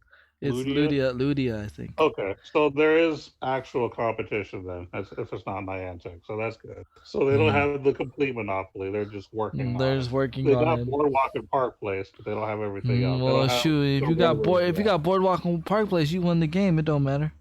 That's not necessarily true. Well, I mean, if you don't play it right, it's not true. Ooh, I might have to play Jurassic Park later. This game looks so different. Anyway, Oh, I'm not getting distracted. There's actually an arena right next to my house. Uh-oh. Ooh, I don't have to walk. Ooh, okay. Podcast just ended. No, I'm just kidding. Podcast is over. Playing Jurassic Park Alive. Yeah, Done. it's Jurassic Park, and game's done quick. I'm streaming. I'm streaming it too on my phone. From my phone. Let's go. I'm just kidding. But anyways. Oh, Oh, good stuff. See, we can yeah, make. those are the 3 games coming out. Trying to get back on track. Wait, what are those games again? No, I'm just kidding. I did have a comment to say though, and you're probably not gonna like this when I say Okay. this, but I have to say this for the other person that's probably listening. Do you think there's too many Final Fantasy games being made right now? So that's a good question, and I don't know. I would say that if we're talking strictly just in general, there are a lot because you have the Final Fantasy VII remake that's being created. Final Fantasy 16 is in the works. Mm-hmm. They just ported Final Fantasy 8 to the Switch. Mm-hmm. They're working on I think there's one other that they're working on. Oh, and then of course the mobile game I just brought up. Mm-hmm. So I mean there is a lot of Final Fantasy going on. You're absolutely right. Do you think this is a good thing? Well, for mobile I'll say yes, because it's not like they have 2 different Final Fantasy mobile projects. Mm-hmm. The problem is there's too many PlayStation Final Fantasies being Oh made. my god, it gets so confusing. Yeah. Yeah. Cloudy said there's a lot. Yeah, Cloudy said there's a lot. And there's a lot on Xbox too. So yeah. know. Xbox, Switch. I mean, all consoles in general are getting pretty much like the whole like Final Fantasy package. And it's kind of, to me, it's kind of like, I don't know. It's bittersweet. It's bittersweet for me because it's cool that like a lot of people that weren't born in our generation, they get like a lot more access to Final Fantasy than what it was. Like Final Fantasy is just like not so rare than what it was. But then like it kind of at the same time like makes not Final Fantasy so interesting because it's so easy accessed. Because remember, like the Final Fantasy 3 disc, and this is prime example. Remember back in the day, like when we were teenagers, right? Like like when we were older, when we were like, or maybe like in our early 20s, when Final Fantasy VII wasn't a thing anymore, but it was so rare. Like the game actually cost like $200 to get or $100 to get. Now, like you can easily get Final Fantasy VII. You know what I'm saying? Yeah. It's Mm. for Cloudy said this. He says it's good to play the older games. Yeah, definitely. Yeah, I agree. I've stopped myself twice from buying Final Fantasy X and X-2 on the Switch. Uh-oh. I've stopped myself twice. I've literally hovered myself over the button because remember I haven't played X-2 at all. I didn't touch X-2. You weren't really missing I much, know, I'm not gonna and lie. this is why I didn't touch it because you're all don't buy it. It's not a great game. I mean, you might like it, but But I no. like it better than the Lightning Saga than Lightning playing Jesus. I don't even know. Like honestly, I would rather play Final Fantasy 13-3 than Final Fantasy X-2. I'll put it to you that way. Dang! So you'd rather play Jesus Lightning than then yeah, okay. And I call it Jesus But Lightning. that's just me though. That's just me. Like I'm not like everybody. I'm not the end all be all of Final Fantasy. I'm just this is just my opinion. He But said, yeah. Cloudy said mobile playthrough. Maybe. You can Yo, play all the Final Fantasies on mobile. yeah, that's true. I don't know, man. It's just it's funny. It's like I always call that game. I always say Jesus, Lightning playing Jesus, because if anybody knows the storyline, she actually tries to help people get free from their sins. It's kind of funny. It's Yeah, she's hilarious. literally saving souls. Is what she's Yes, doing. yes, You're yes. completing side quests to save their souls. Oh, to save their souls, she literally. And plays there's more to it, but yeah. Yeah, she's literally trying to play Jesus. And on that note, I have to use the restroom, so you can Okay. go on to the next topic or something. Okay. Well, Final Fantasy 14 is getting a huge shout out because they are actually sponsoring Games Done Quick right now. So that's hype. It's Final Fantasy 14, Best Buy, and I forgot the other one, but Games Done Quick has three like pretty legit sponsors right now. And what about Final Fantasy 14 that's sponsoring is the actual new expansion. I think it's called Dawnbringers or something like that. The new Final Fantasy 14 expansion is actually a proud sponsor of Games Done Quick, which is currently happening right now. It started this past Sunday. It'll be running until about the end of day Saturday or running into early Sunday morning. I believe the finale they're going to be speed running Chrono Trigger, which is anyone who knows anything about RPGs knows that Chrono Trigger exists. If you don't, where have you been all your life? Even if you're new school to RPGs, you probably heard of Chrono Trigger. So it's a big deal. And that's the best thing that I can say. Not saying that it's one of my favorites, but it is a staple among the RPG community, whether you're speedrunning or just casually playing. But they are going to be speedrunning the finale this Saturday evening. I think it starts at like 6 Central or a little after 6, something like that.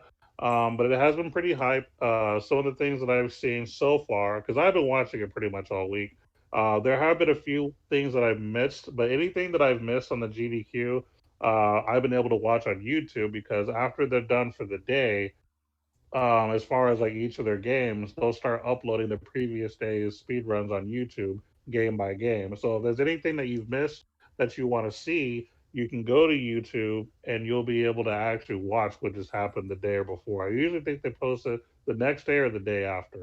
As a matter of fact, I remember I missed the Contra and the Contra 3 Alien War speed run. So what I did was yesterday, they were speedrunning a game I didn't care about, so I pulled up YouTube and just looked up Contra and Contra 3, and they already had it up there, 2019 for SGDQ. So I watched it there. I would say some of the better highlights is they what game did they speed run recently? It was I can't think of the name. It's a game that I've never played, but it's one of those looter shooter type games. And they were doing a 3-player co-op for this particular game, and the commentary was hilarious. And they even had the developers of the game on the actual they were on Discord, I believe, or something like that, but they were like logged on either through Discord or Skype or something, and they were actually like talking with the speedrunners as they're playing the game. And the funny thing was, is there were parts of the speed run where the speedrunners were actually teaching the devs stuff. The devs were like, wait, what just happened? That's really a thing? Like the developers were learning from the speedrunners because basically what speedrunners do is they find, different glitches to help beat games faster. So they basically exploit things that testers should have caught in the beginning to basically break the game. And seeing or hearing the developers' reactions to some of the things that happen, they're like, huh, okay. And there'll be times where the speedrunners will even ask the developers, so why is this even in here? And sometimes they'll just be like, I don't even know. It's just really, really interesting. I can't think of the name of the game. I'll look it up real quick because I'm sure they've already put it on YouTube. Let me pull up their channel, which, by the way, they do have a YouTube channel. Just look up GDQ, and you'll be able to go back and actually see it. But let me find it really quick. It's on my subscription, so let me pull it up on the tablet. Let's see. GDQ, where are you? GDQ, where are you? Anyway, all right. So let me find the game here. Oh, Borderlands 2. That's what it was. It was a Borderlands 2 co op 3 player. And they actually had the developers on like either Skype or Discord or something talking with them while they were actually doing the speed run. It was very, very entertaining. I absolutely loved it. Sometimes the people on the couch that are like commentating, they can make it hype. As a matter of fact, another hype moment is they were speedrunning Streets of Rage for the Sega, and Great that game. couch was lit and the audience was lit. Great game. Oh yeah, very good game. Shout out to Sega for still being a thing, but A new yeah, Streets of like Rage is coming out, by the way. yeah, there is. I believe so. Yes, Sega is still making this is the developer of the game itself. Yeah. I hope it's hmm better looking than the Battletoads. I was actually disappointed in the Battletoads. Were you okay? Mm-hmm. Was Like, it so? Did it just not look right to you, or what? yeah, it just didn't look right to me. And then, like, you're not gonna add the little 3-hit combo thing where the little dots go everywhere. Like, that was iconic. Yeah, fair enough. You know what I'm saying? Like, I'm not saying it's gotta be exactly that, but at least you can add something to that retrospect of it. You know what I'm saying? It was always about the do, and then the dots going everywhere when they were exploding or whatever the case. You know what I mean? So it was like once I saw that was in the game, I was over it. I was like, nope, I won't be playing Battletoads. Nope, not doing it. Mhm. It's like But it's like making Mario like not red. You know? okay, fair Yeah, enough. you know? Iconic. But go ahead. Sorry, I didn't mean to interrupt you. No, you're good. I was just letting him know that the main reason I brought up GDQ was the fact that Final Fantasy XIV's new expansion, Dawnbringers, is actually sponsoring them. It's them. I believe it's Best Buy, and then they have a third sponsor as well. Like legit, like crazy, just like cool sponsors. So I was just kind of hyped that Final Fantasy 14 was in the mix as far as sponsors is concerned. And then one other thing that I almost forgot. Um, there is a music group that's doing all the music for GDQ. They're a group of people in Canada who remix video games tracks. That's I forgot what awesome. they're called. I think it's called something audio. Oh, Power Up Audio. Yeah, Power Up Mm, Audio is what they're called. And so when they're done speed running, you know how there's intermissions in between. right. Well, the music that you're hearing is the remixes that they're doing, which is actually some of those really, really legit. I kind of like it. Like I'm thinking about actually looking them up and like checking them out. But Checking them out. I want. yeah. Do they travel like Gamers Done Quick did or no? Oh, you mean video games live? Yeah. No, they don't do Oh. that. Oh. At least Okay. not yet. Oh, that sucks. Maybe one day, but no. Yeah. But yeah, that was pretty much my shout out to Games Done Quick. Be sure to donate to them, show them some love. I've decided, well, me and the girlfriend decided to do is on Friday when I get paid, instead of just making a donation, we're gonna go to the Yeti.com because the Yeti is the one that basically he's the person that is like the whole head of the whole GDQ thing. Mm-hmm. Uh, he has merchandise you can buy. Mhm. So when you buy their merchandise, like T-shirts, chains, whatever they have, every $5 is goes to the charity. I'm always So confused about like the Yeti because there's so much Yeti stuff. Like what I mean is because there's him, right? That has his own Mhm. merchandise. But then there's a Yeti microphone. I believe it's a different company. And then there's Yeti coffee cups and stuff. There's a different company. oh, okay. I Um, believe. So. so what I did, I Mhm. I actually have it saved on my tablet. Okay. So I'm more speaking from the viewer perspective because that might be a little confusing for them, you Yeah. know. All right. So this is what you want to do. If you want to make sure you're on the right website, go to theyeti.com. So TheYetee.com. The Yeti. Theyeti.com.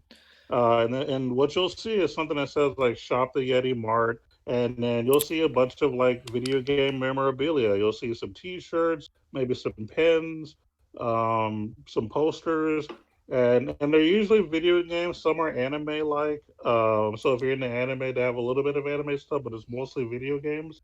Um, they even have a T-shirt that just says speed running, and it shows a guy with blue hands holding a Super Nintendo controller playing an RPG. Just a lot of little custom cool T-shirts and stuff. And again, the only reason I'm bringing this up is because like anything that you buy there, $5 of whatever you buy will go towards the charity. Which right now they're raising money for Doctors Without Borders, and I believe they've already hit over 500K in That's donations. what's up. That's what's up. Yeah, so it's pretty Um, legit. they did Doctors Without Borders last year, right? It seems like they Yeah, keep. they do it every year. During the Okay. summer, it's Doctors Without Borders, and then in January, it's the Prevent Cancer Foundation. Okay. Just making sure so the viewers out there know, the And viewers and the then, listeners. Go ahead. and also, even though it's not called Games Done Quick, but it's the same similar people. RPG Limit Break, the Yeti also is like the head of. Uh huh. Uh, they do NAMI, the National Alliance for Mental Illness, Mm, which they just did about a month ago. that's So what's I'm up. guessing they do theirs in Mayish, I guess. That's what's up. That Yeah. is what's up. One day the OG podcast will be sponsored with Gamers Done Quick. One day. What we should. We broadcast it so much and we do it out of love. Yeah, You we know. just respect, what they do. We get a Yeah, bunch of gamers definitely. together to raise money for charity. Why not? Yeah, I even said this myself. I would rather be in the Fortnite Pro Am than the actual Fortnite World Cup because the Pro Am, I don't know if you know, but that you get to raise money for a charity of your choice, So That's cool. you're playing for charity. So if you win $1 million for charity. So That's cool. yeah, you know what I'm saying? So it's like and then plus you get to, you get to mix up with a pro player or a celebrity, which is really cool. But and Yeah. you play for charity. So it's like my goal. I mean, if I get to go to the World Cup, I mean that'd be sick. But my goal is, as far as Fortnite wise, is to play in the pro am. You know what I'm saying, and play for a Mhm. charity of my choice, which more likely Yeah. for me will be Able Gamers, which that would be really dope. You know what I'm saying? Because Yeah. we can do that. So yeah, definitely charity is is awesome. I love doing things for charity. Any way I can. Any way I can get plugged into doing things for charity, I would love to do it. Love to Yeah. do it. Speaking of the F word, Fortnite, um, we have some things to discuss. I know you're not really going to be able to discuss these things because you really don't play Fortnite, but Nope. it's a topic that I'm just going to probably talk amongst myself on and so they brought the pump back and everybody the pump can sometimes be a one-time hitter quitter but the combat shotgun is also in the game. Not yeah. Is it the yeah? It's called the com. No, yeah. Is it combat? I don't remember. But there's another shotgun that's in the game that they brought into the game a couple of patch notes ago. And I'm going to say this. I'm going to say that the new combat shotgun is better than the pump, and that the pump was needed to balance out to counter the combat shotgun. Because here was the problem. If you got a combat shotgun and you didn't have a combat shotgun, you were dead. And there was really nothing you could do to counter the combat shotgun, because let's be real, let's be honest, there was nothing. The tag couldn't get the job done. The tag shotgun could not get the job done. The tag shotgun was boo-boo. It's still boo-boo in my opinion, even though they buffed it up. So, Hey, boo-boo. hey boo-boo, you are not getting a pick in a basket, cause you're garbage. But no, I'm just kidding. Here, like, so as much as people are like, man, the pump's back. I played a lot. I played a lot yesterday. I played a lot off stream. Yesterday, I actually got my 100. I'm over 100 points. I'm literally 140 points from Division 4. No, 20 points from Division 4. Take that back. Actually, maybe 19 now. And I've literally have, and I've put in a lot of hours in yesterday. And I've realized that as much as people are hating that the pump isn't back, the pump was needed. And it's still, the pump's not that strong, and I can still kill somebody that has a pump when I have a combat. So here's the thing: if you shoot the pump, right, there's like a long delay to reload. So I could still, if somebody shoots me with the pump and they don't take off that damage and they don't hit me right, I could still hit them 3 times before they can hit me with another shot with the pump. Now, and you're like, well, then how does that work with your argument that it needed to be the counter to combat? Well, here's the thing: is if you counter somebody, if you catch somebody off guard and they have the combat, you can, and you shoot them in the head with the pump, you can kill them. That's the only way that with the blue pump that it does 200 damage. The problem is why the numbers are not so accurate with the pump is because you have to remember that the pump has a wider spread. So the reason why you're not getting all the numbers, and the reason why the numbers are not consistent with the pump, is because it has a more of a pellet spread, and you don't always hit all your shots. So this is why the shots are more inconsistent.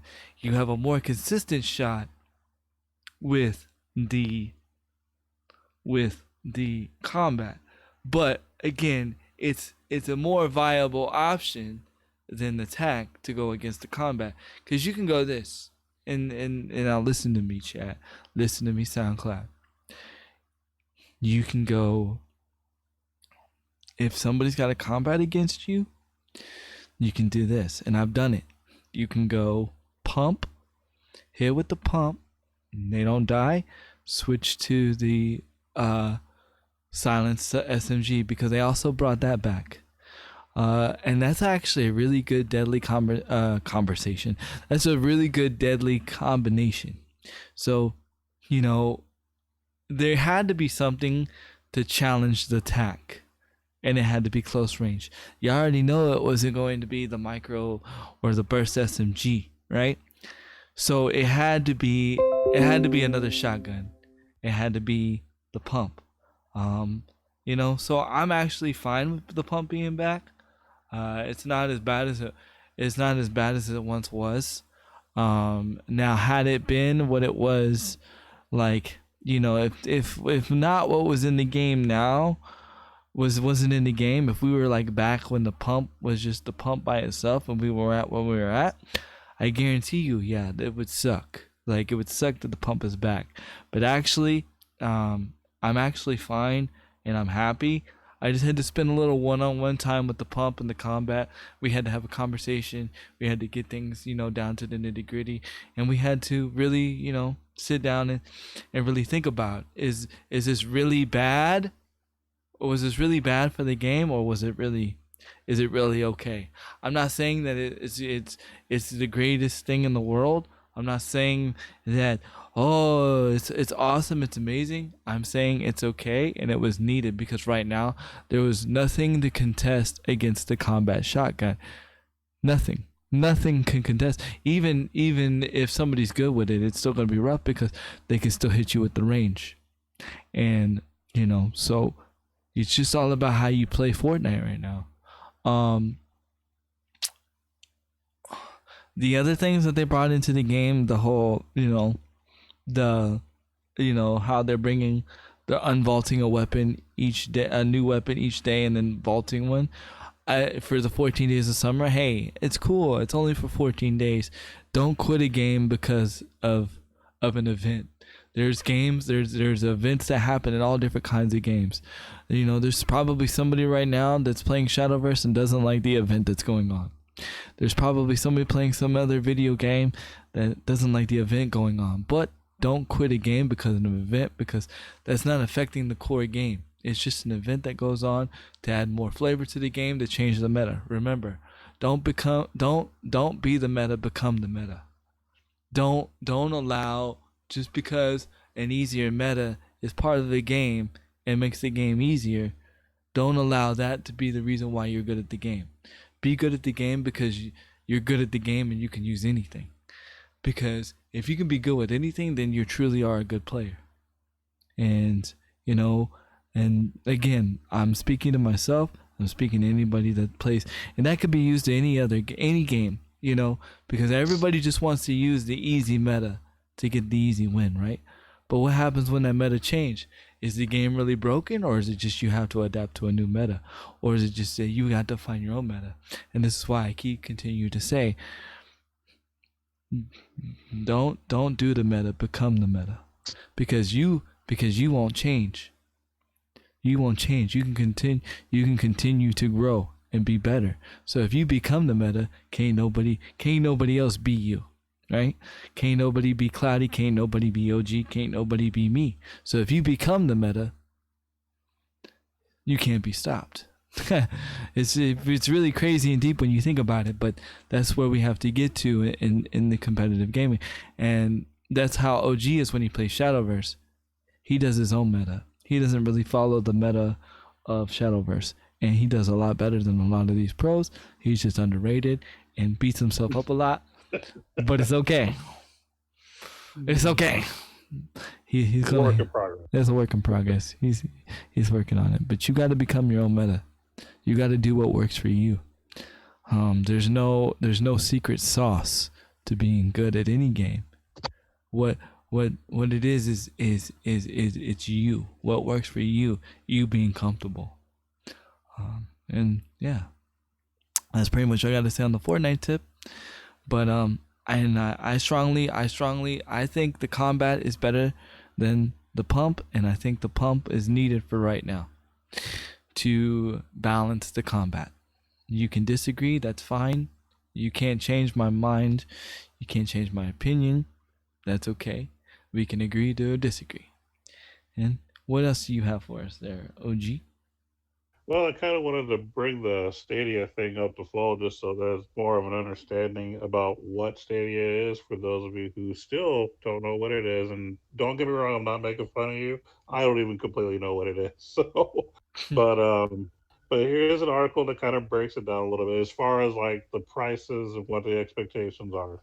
Mm-hmm. So, Google has confirmed that its Stadia game streaming service will launch in November. Nice. And utilizes a subscription service for accessing its library of games. Nice. During a special stream for the announcement, it was revealed that users will be able to sign up to a $9.99 Pro subscription service through which they'll receive regular content added to their game library. It wasn't made clear, however, exactly how many games users will get at launch, so we don't really know for sure. Like, it's two. No, I'm just kidding. I don't know. Right. We don't know what games are going to be. We don't know how many. That's still kind of vague. Nor do we know how many more will be made available over time, or whether there might be limited or permanent. So we don't even know if the 9.99 thing is going to be a permanent you keep the game thing. We still don't know yet. According to the Stadia website, users will be able to purchase games directly. So there are going to be games you're going to have to buy, whether you have this 9.90 thing or not. The Stadia Founders Edition, meanwhile, will cost $129, and it comes with a Chromecast Ultra, a 3-month Stadia Pro subscription for the users and a friend, which I believe Handy spoke on the last time, Rice, and then yes. the chance to register their username early, an exclusive Night Blue Stadia controller, and a copy of Destiny 2 exclusively for Stadia. That's what the 129 package is. Right, and I just want to include that the Chromecast Ultra you can buy for $40 at Best Buy. Yeah, you could do that too. But the $129, I guess, comes with it. Right. So if you're not doing if you're not doing the 129 thing, then yeah, what Handy said what you need to do. But if you're gonna go ahead and invest in the $129 thing, it'll come with. Which is crazy because it's like $40 for a console because literally that's what you have to buy to play Stadia on your television. Yes, they actually made that point later on, so I'm glad you brought that up, and I'll be bringing that up here shortly. Okay. The Founders Edition will be available in a bunch of different countries, including the US and the UK. Google said Stadia will stream at up to all the beautiful numbers that people who like numbers and 4K stuff will The drool PPI over. Patrol. No, I'm just kidding. Yeah, 4K HDR video at 60 frames per second with 5.1 surround sound. All of those things that make a lot of electronic junkies drool. You're getting all that good stuff. Yep. For those with slower connections, Google does have a chart. I'm not really going to get into the chart because it's confusing, but they have a chart on how it would affect performance and lower standards. But anyway, for those that do not want to pay a subscription, there will be a free Stadia base. That'll be next year. Not sure what month though. It just says next year. This will not provide access to free games. So keep in mind if you buy the $9.99 thing or the $129 thing, there will be certain games that'll be free. If you're doing a Stadia base, all games you will have to pay for. Is my understanding here. But okay, here's my question. Yeah. And I'm speaking from the viewer's perspective. Mm-hmm. So what am I getting for free? Because that's a good question. Because if I'm using the free base for free, and Stadia is a gaming service, but none of the games are free, then what am I getting for free? And that is the most confusing part of the whole thing. The $9.99, the $129 thing makes sense. Okay, Right. Well, the $9.99 thing, a little bit, but there's still some mystery. The $129 is pretty much you know what you're getting.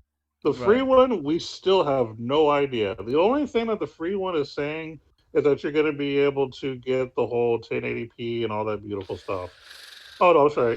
For this tier, will be restricted to 1080p and stereo surround. Yeah. So that's what the free right. is. So like here's my thing, right? And this is gonna be funny. They'll be like, well, you get to play Fortnite. Well, Fortnite's already free. Yeah. So it's like I just get to use your service for free.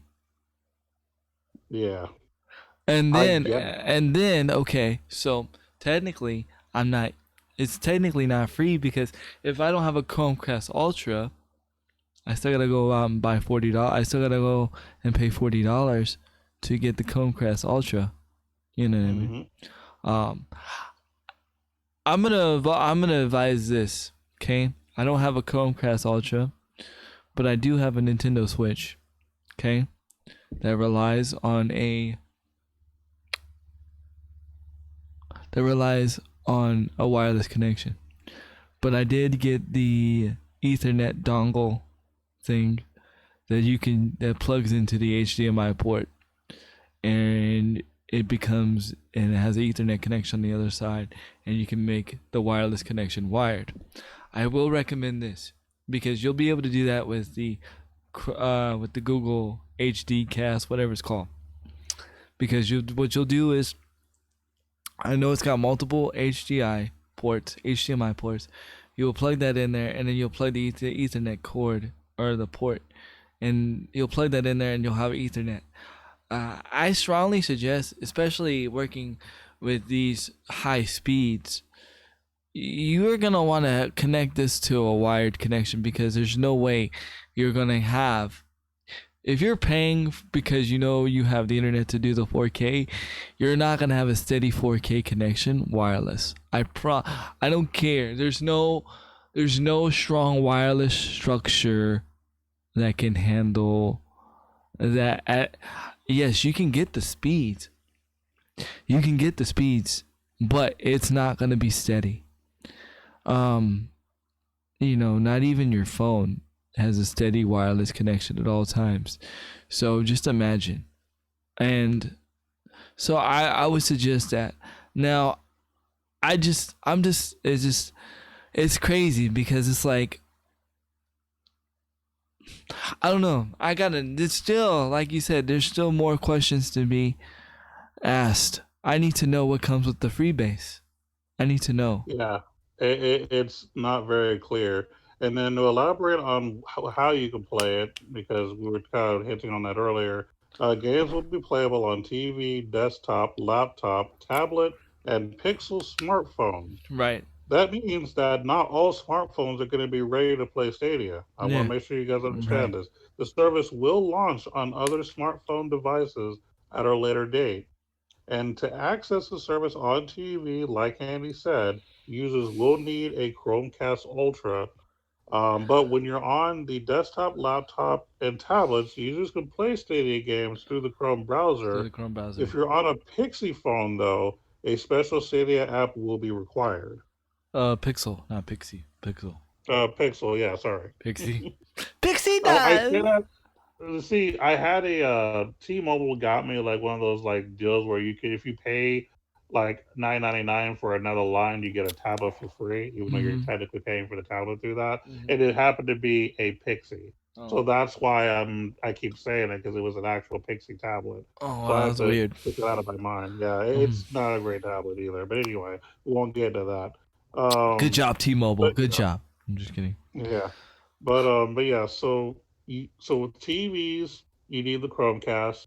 It's not going to be out on all mobile phones. However, with these Pixel phones, you will need to have a special Stadia app that will be required, which I'm assuming will be free. I'm hoping.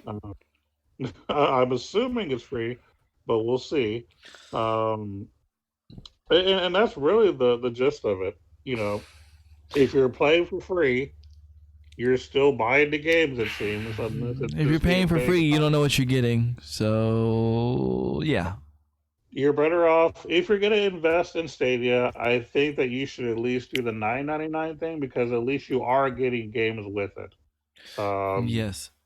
And then if you are going to pay the big $129 thing, you are at the very least, well, you're getting the whole package. You're getting the Chromecast, you're getting 3 months of the Stadia Pro, and you're getting Destiny 2. And you're getting a controller. So, So that seems to be the better option if you want to invest in it. I'm not telling you you need to invest in, to drop your PS3s and go to it. But if you are seriously in the Stadia, you really want to get into it, I really think the $129 thing is the way to go, because it's really the total package and less questions.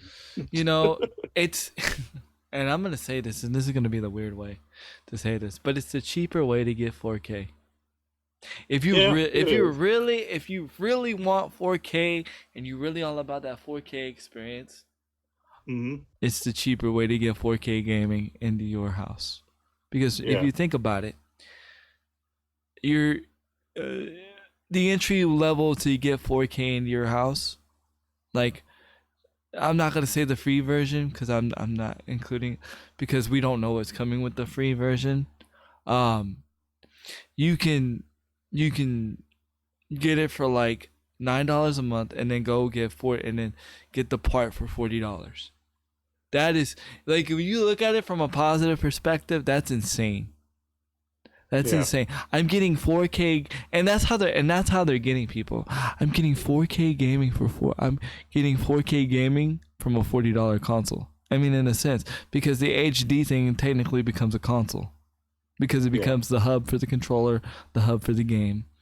I mean, technically it's the console, and and it's mobile in a sense because it is. you can take that 4K doggle or whatever you want to call it, that not 4K but the Chromecast thing, whatever, HD. Yeah. You can take that anywhere, plug it in, and you have Stadia.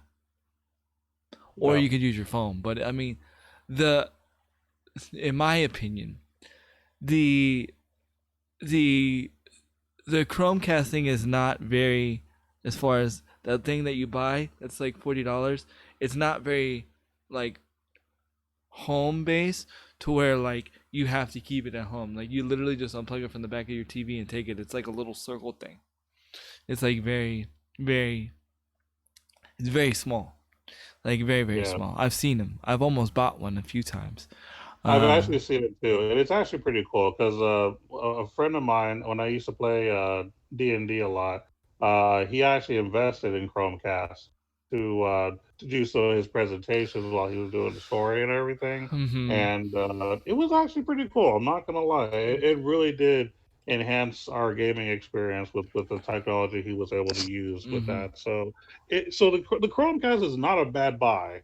I don't want you thinking that you're just going to get like if you do decide to go this route, whether it's a $9.99 thing or the $129 thing, the Chromecast is worth having by itself without the whole Stadia package. Right, especially if you don't have like a smart TV. Right. Because it literally Yeah. makes your TV smart.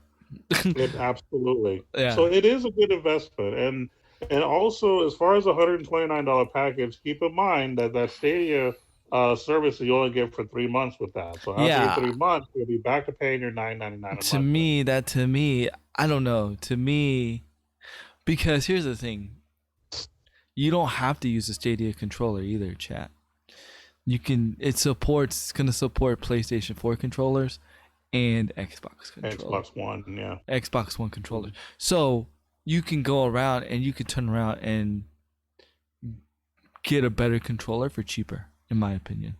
Well, here's the deal, though. If you break it down, let's break it down number wise. If you get the $129 thing, so the 3 month subscription, it's like $30 right there. So you're looking at about $99 left, right? And then you have the $40 Chromecast. So that knocks it down to about what, $69 left. Yeah. Then you have the controller, which controllers cost about $60. So that knocks it down to about $9 left. And that means you're getting Destiny 4 for like $10. Or Destiny 4, wow. Destiny 2 for like $10. So overall, it is a really good buy. Yeah. You're getting a discount because it pays for itself and some. So I will give it that. The price for the $129 thing, it gives you everything for cheaper because technically the whole package should have been about $150, $160. If you don't have Destiny 2 already. If you don't have Destiny 2, a controller, things like that, Chromecast. Yeah. This is the good way to go if you don't have a lot of the stuff. Now, if you have, let's say, Destiny 2, you have Chromecast already, just doing the $9.99 thing because you pretty much have everything you need. You don't need the controller, So it depends on what you have. To me, honestly, I don't see this for hardcore gamers. I really don't. Yeah. I don't see this for me. I see this for like people that want to get into gaming, but they don't want to pay $500 for a PlayStation or an Xbox or anything like that. So and I think you're right. That's the audience that it's trying to attract. It's trying to attract people who want to game but don't want that huge investment. This is the perfect start. I will give Stadia credit on that. It is a cheaper way to, quotation marks, have your own console and gaming hub. Yeah, I mean, honestly, like, I'm kind of dreading the PS4 and the PS5. I mean, the PS5 and the Xbox too, because I really don't want to I honestly don't want to put in $400, $500 into a console. Yeah. I'd rather put it in more into my streaming setup. You know what I'm saying? I'd rather get a better computer. I'd rather do that or do that. You know what I'm saying? I don't want to have to, you know what I mean? Yeah. And so, like, that's why I was disappointed.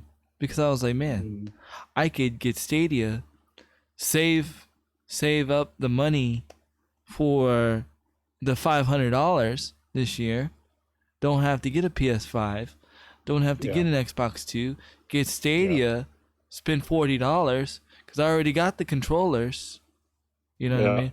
You know, you know what I mean? So why do I, but it's like there's nothing there to pull me. There's nothing there to sink me in. The game. Well, what's missing is the games. The games. It's It's basically an upgraded Xbox service. Now, granted, if you like games like Destiny 2, which there is a following for that, this is right up your alley. Right. You know what I mean? But if you are someone who already has Destiny 2, and the appropriate console controls and whatnot, then my recommendation would probably just do the $9.99 thing. Yep. Because the only thing that you're missing at that point is a Chromecast because you don't Yep. need controller. And I own Destiny twice. You own Destiny 2 twice. That's what I have it on the Xbox and the PS4. Yep. So, yeah, I'm not buying it again. Yeah. So For you, if you were going to get into Stadia, you would need to invest in the $9.99 with buying a Chromecast, basically. Basically, yeah. But I need to know what I need. But see, here's the thing that's missing. I need to know what games are coming with the $9.99. And that's why you wait, because after it launches, because okay, first and foremost, you know that you're not going to do the $129 thing, so you're not missing out on the early perks. So you invest in the $9.99 thing, but you wait till after it drops, and then titles start getting released. For those of you who, which I think is going to be the majority of the audience, I think the majority of Stadia users are going to pay the $9.99 because they already have half the stuff. So what they're going to do is they're going to wait for Stadia to launch, see what games come out, and then once a game they want to play finally comes out, boom, $9.99. I'll get started now. Yeah. Especially if it comes free on the $9.99 thing, you're absolutely going to spend that $9.99. Yeah, that's true. That's true. So you just wait. You just wait to see what games come out. Because right now, the only games from what I read here is going to be Destiny 2. Let me keep looking. Because they actually mentioned a few others. Division 2, which I already have on the PlayStation or the Xbox. And it's Division 2. The X-Men. Okay, so it's Tom Clancy's Ghost Recon. Ghost Recon. Breakpoint. Yeah, that. And then Baldur's Gate 3 and Guilt, GYLT. And then isn't that Avengers game coming on Stadia? I don't remember. Remember they announced it in E3, that Avengers by Square Enix. Okay. And then Division 2 is going to be there. Mm-hmm. So they have some games, they have some titles, but if none of those really tickle your fancy, just wait for it to drop because the games will be out. Yeah. They're going to get people to get into it. And then once your game comes out, boom. If I could play now, like if it lets me play freaking but it's not going to. If I could play freaking Final Fantasy 14, Final Fantasy 14 for free, or like Fortnite at like 120 frames per second and be like play on the PC level, I would do it. Mm-hmm. I would do it in a heartbeat. Yeah. I would do it in a heartbeat. If it allowed me to enter in on the PC level, but like at a console price, I would do it. You know what I mean? Yeah. I would do it in a heartbeat because that's what's missing. It's like if they would have said, "Hey, you can also play Final Fantasy 14 with our Stadia services and not have to pay their fee," right? Best believe I would be paying $129.99. Yeah, exactly. I don't have any of that stuff. I don't have these controllers. Right.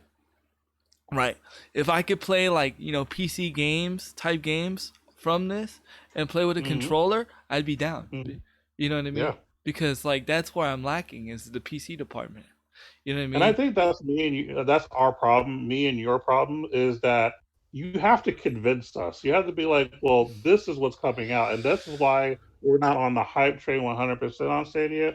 Now we both agree that it has potential, but they haven't told us enough. They haven't given us enough games. How many PC games?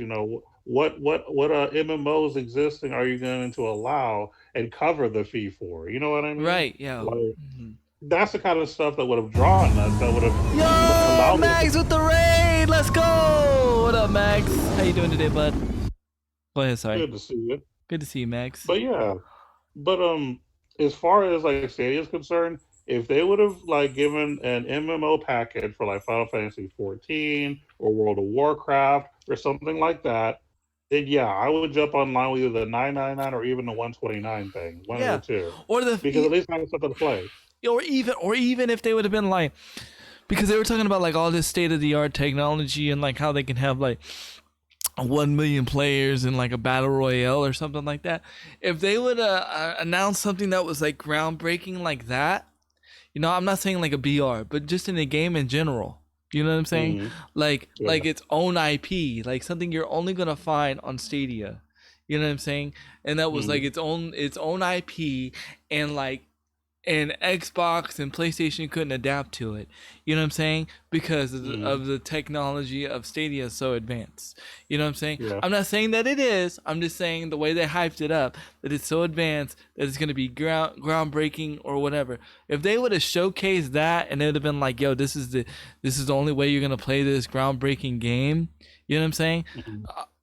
I would, yep, sign me up, because you know I'm about that. I'm all about like, you know, trying new technology if I'm able to. Yeah. Maybe one day I can work from home just doing voice, but today is not the day. One day, Max. One day, man. Good to see you, bud. I hope your stream was well. I'm sorry I don't get to make your streams a lot. I know your streams are very sporadic, and a lot of times you stream when I stream, but just know I appreciate you and love you, man. Yeah, I want to like Stadia. I really do. I want to like the concept because, you know, I was like, man, you know, when I first heard about this, like, no more do I have to pay $400-$500 for a console, because I already pay for the internet. Like, the internet, like, I pay a good chunk to have good internet. So the internet, the internet is not the greatest thing. You know what I'm saying? I mean, the internet is not like the big thing for me. Like, I knew I have the internet. You know, my biggest downfall is always having to pay $400-$500 for the next console, because it's just, PC is just a little bit more, it's just more rough for me to get into. You know what I mean? Because like paying a G or 2 Gs for a PC and then having to upgrade, it's like, man, it's rough. That's why I thought the Stadia thing would have been perfect, because I'm like, wow, okay, I could play PC type games over a browser and console type games over a browser and have 4K quality, and I don't have to upgrade my console. I don't have to upgrade my PC. I could just enjoy the game and play and put money elsewhere, you know, actually into the stream itself, and just enjoy, you know, streaming. You know, I don't have to worry about, oh, is my PC going to die today, or can my PC handle this, or can my console handle this? Is my console going to overheat? I don't have to, you know, like, I could just play and just enjoy the game. But they dropped the ball, in my opinion, in certain areas on information, you know, because we're still left with, well, what are we doing? What is this? Right. What are we buying? What am I investing? And a disclaimer too is we're not ignoring the Apple Arcade and thinking that that's still not competition. It's just that with as much as we don't know about Stadia, we know even less about the Apple Arcade. At least with Stadia, we know, at least right now, the 3 price ranges. We know a few games coming out. We know, you know, what you're going to get with what you're paying for. So at least we have a basic of who should be the type of audience to buy or invest in Stadia. But with Apple Arcade, we don't know enough to know if it's worth it for anyone right now. We have no information. Really. Not only that, but you practically got to be in the Apple ecosystem to have anything Apple. Yeah. You know, we're honestly, I'm not in the Apple ecosystem. I'm more in a Google ecosystem than anything. And you know, Xbox really didn't as far as their streaming service goes, they really didn't say anything. And I know we're going back on E3, but this is, it's just it's exciting time of year, or it's exciting that's what's happening, but it's very confusing. It's almost like you're buying health insurance right now. Oh Lord, I don't even want to talk about that. But it's I true. still never know what I It's have. true. But it's true. Like they're promising all these good things, but when you really read down to it, you really don't know what you're buying into. It's the same thing with health insurance. Hmm. Not until the time comes. Not until when you get sick or you in the ER, you really don't know what kind of insurance you have. And you're like, oh crap, I bought the wrong insurance. Yeah, been there, done that. Sucks. Yep. You know, and that's just where we're at right now. Even with the consoles. Even with the consoles. And did you hear what Nintendo is like doing? Which one? They're supposedly releasing a new Game Boy. Why? Why? Well, I have to think about the last time that they released a Game Boy related console, But why do they need to when they have the Switch?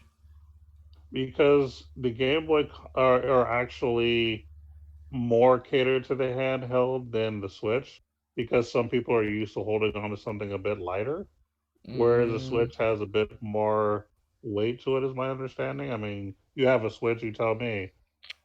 well, I'm gonna be honest with you. Let me share something with you. So, this is I'm gonna bring it up in the podcast. And I told my wife I was gonna do it. So I go to the bathroom, right? And like I'm going number two. So I'm telling my wife, I'm like, yo, I'm gonna be a minute. Go ahead and play without me, right? I already had it set up on the TV, right? The Hmm. controller, everything. The game was running. Hmm. What does my wife do? She takes it out of the dock and plays it handheld. She says, no, I prefer it this way. I don't want to, if I'm playing by myself, I prefer it this way. My wife prefers handheld over the dock. Yep.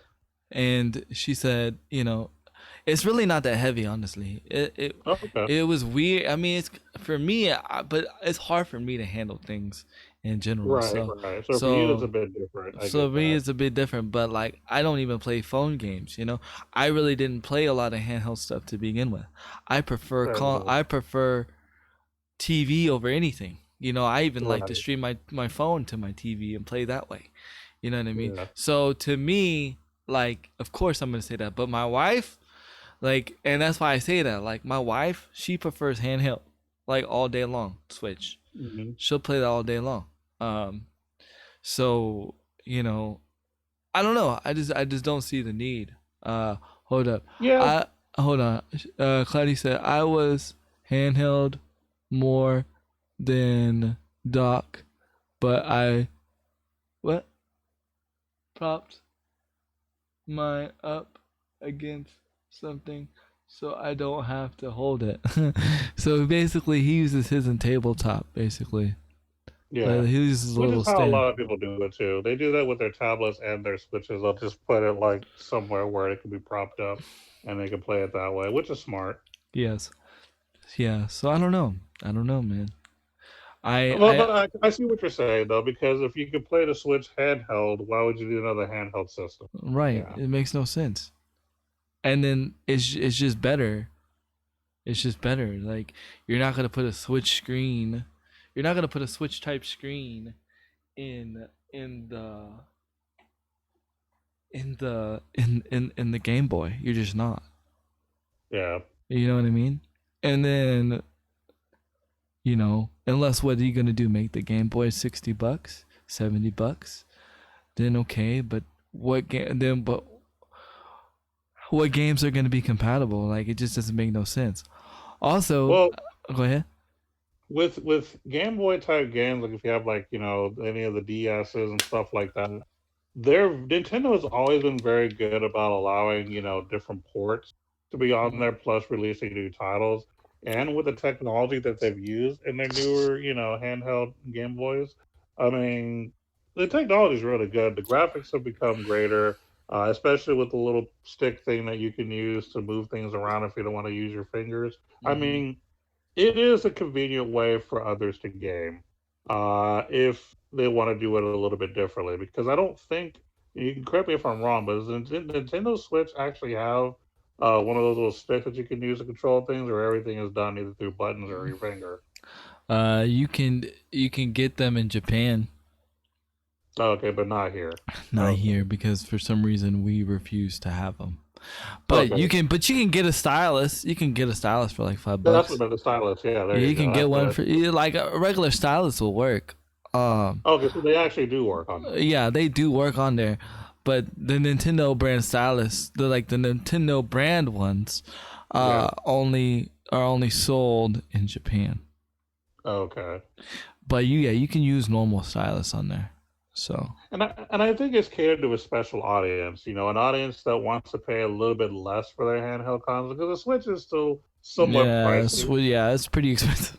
Yeah, so I mean, yeah, I can see them releasing a handheld console, especially if it's going to be much cheaper, like they always are, and Mhm. still you're able to play games with decent quality. Because again, their newer handheld consoles are actually good quality The as this far as graphics and and durability and stuff. So I I don't really see an issue with it. it still blows my mind that the good graphics that you get from a cartridge, and I'm still confused why are these other places are CDs? Yeah. Because I'll buy a cartridge physical game all day long. Yeah, I do prefer cartridge over discs. I really do. And I Mm. really wish to some degree that Nintendo would have stuck to cartridges when they went to the GameCube and all that. Because with the kind of stuff they're able to do with cartridges in their handhelds, they should have been able to do similar type stuff with the GameCube. I think they were more just trying to follow the trend at the time. It was just really Yeah. weird for And Nintendo. Nintendo really didn't need to do that. They really No, didn't. they really didn't. They normally don't. So Yeah. it was pretty interesting that they did do that. I was actually surprised that they did do that. I was disappointed personally. Yeah, me too. Yeah. What did is it the same thing? Oh yeah, he does the same thing. Another related of the Switch news, a developer is making an unofficial Android port for the Switch. It's gonna be out soon.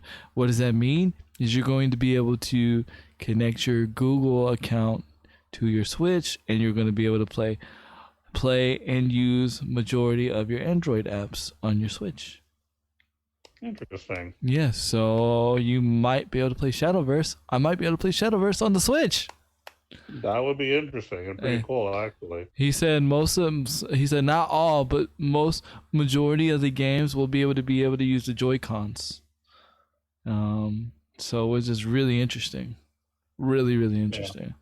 It might be a game changer, but again, it is at your own risk. It's unofficial, meaning it's Nintendo does not back this, so it's gonna It's be not licensed by Nintendo. right. Yeah. You're gonna be dealing with APKs and all that stuff. I don't know if I'm gonna do it just because I want to do it, but again, the Switch is more my wife's console, so if I break it, my wife is gonna be mad at me. Mhm. But I want to try it just because I always say I want to play Shadowverse on the Switch. Yeah. I prefer, I don't know. I just prefer it because I like using the Joy Cons. Like if I'm playing handheld, I like the Joy Cons better than my actual finger. They're more handy accessible for More me. handy accessible, yes. And it's just gonna be cool. And then to think about it, like I can actually, I can play mobile. One of the things was they said that mobile PUBG will be able to work on the Switch. That's pretty sick because I said that would be awesome. Just wanted to let you know I've been lurking. Well, thank you, Angela. Thank you for lurking. Thank you for hanging out. Much appreciated. We definitely enjoyed everybody lurking and hanging out. It's been a nice chill episode. It's good to be back. It's good to be home. like we left, but hey, we're pretending. That's funny. We're pretending we went on a trip and we had to sign some agreements of secret video games that are being released that we can't disclose. Mhm. One day. It went to Nintendo Japan, yeah. Yes. You was on Twitter. You You was wait. It was on Twitter. Yeah, yeah, and I'm gonna talk about that too. The follow up story. Probably more towards the end of the podcast, which I'm pretty sure we almost there. But I'm gonna see if OG has any more news. Nothing that I really want to bring up now. I think I'm good Okay. for now. Both. Wait. Beth the dog. Yeah, I know. I saw. I saw. Me and my wife have been keeping close eye on that. Me and my wife are big fans of the show actually, for like years. In fact, me and my wife we used to watch it together when we first started dating. Dog the Bounty Hunter.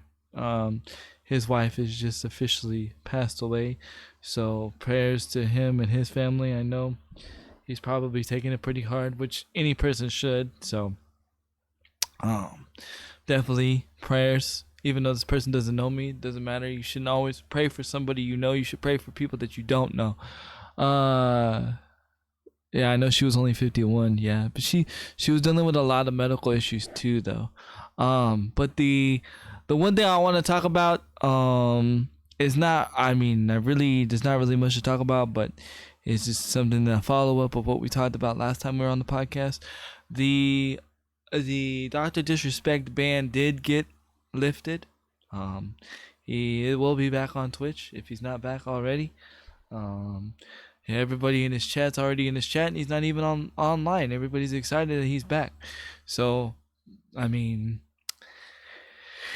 what can you say, man? I'm pretty sure some people are mad or whatever the case may be. But hey, some people, they're given a second chance, and it is what it is. But Dr. Disrespect will be back. We'll be back on Twitch, and hey, that's good for business, I guess. We'll see what happens. And you could have said that was going to happen anyway. I did. I said it was going to happen. I'm not mad. Not upset about it at all. It's just crazy how like I know these things, but I'm like nowhere on the level of knowing these things. Like I don't talk to anybody. You just know. Like you can just know. Yeah. You just know. Like from a business perspective, you know. You know what I mean? So yeah. So definitely shout outs to, everybody that's been here today. Shout outs to everybody that's been here since church started, as we like to say.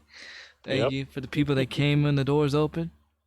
For those that are going to be late for service, make sure to listen on SoundCloud, Stitcher, and YouTube. And hope you guys enjoyed the episode. And if OG wants to take us out, go ahead and take us out, bud.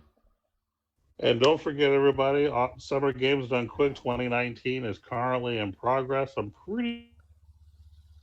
Oh, why did we Conquer Red Alert 3 Yeah, we lost you.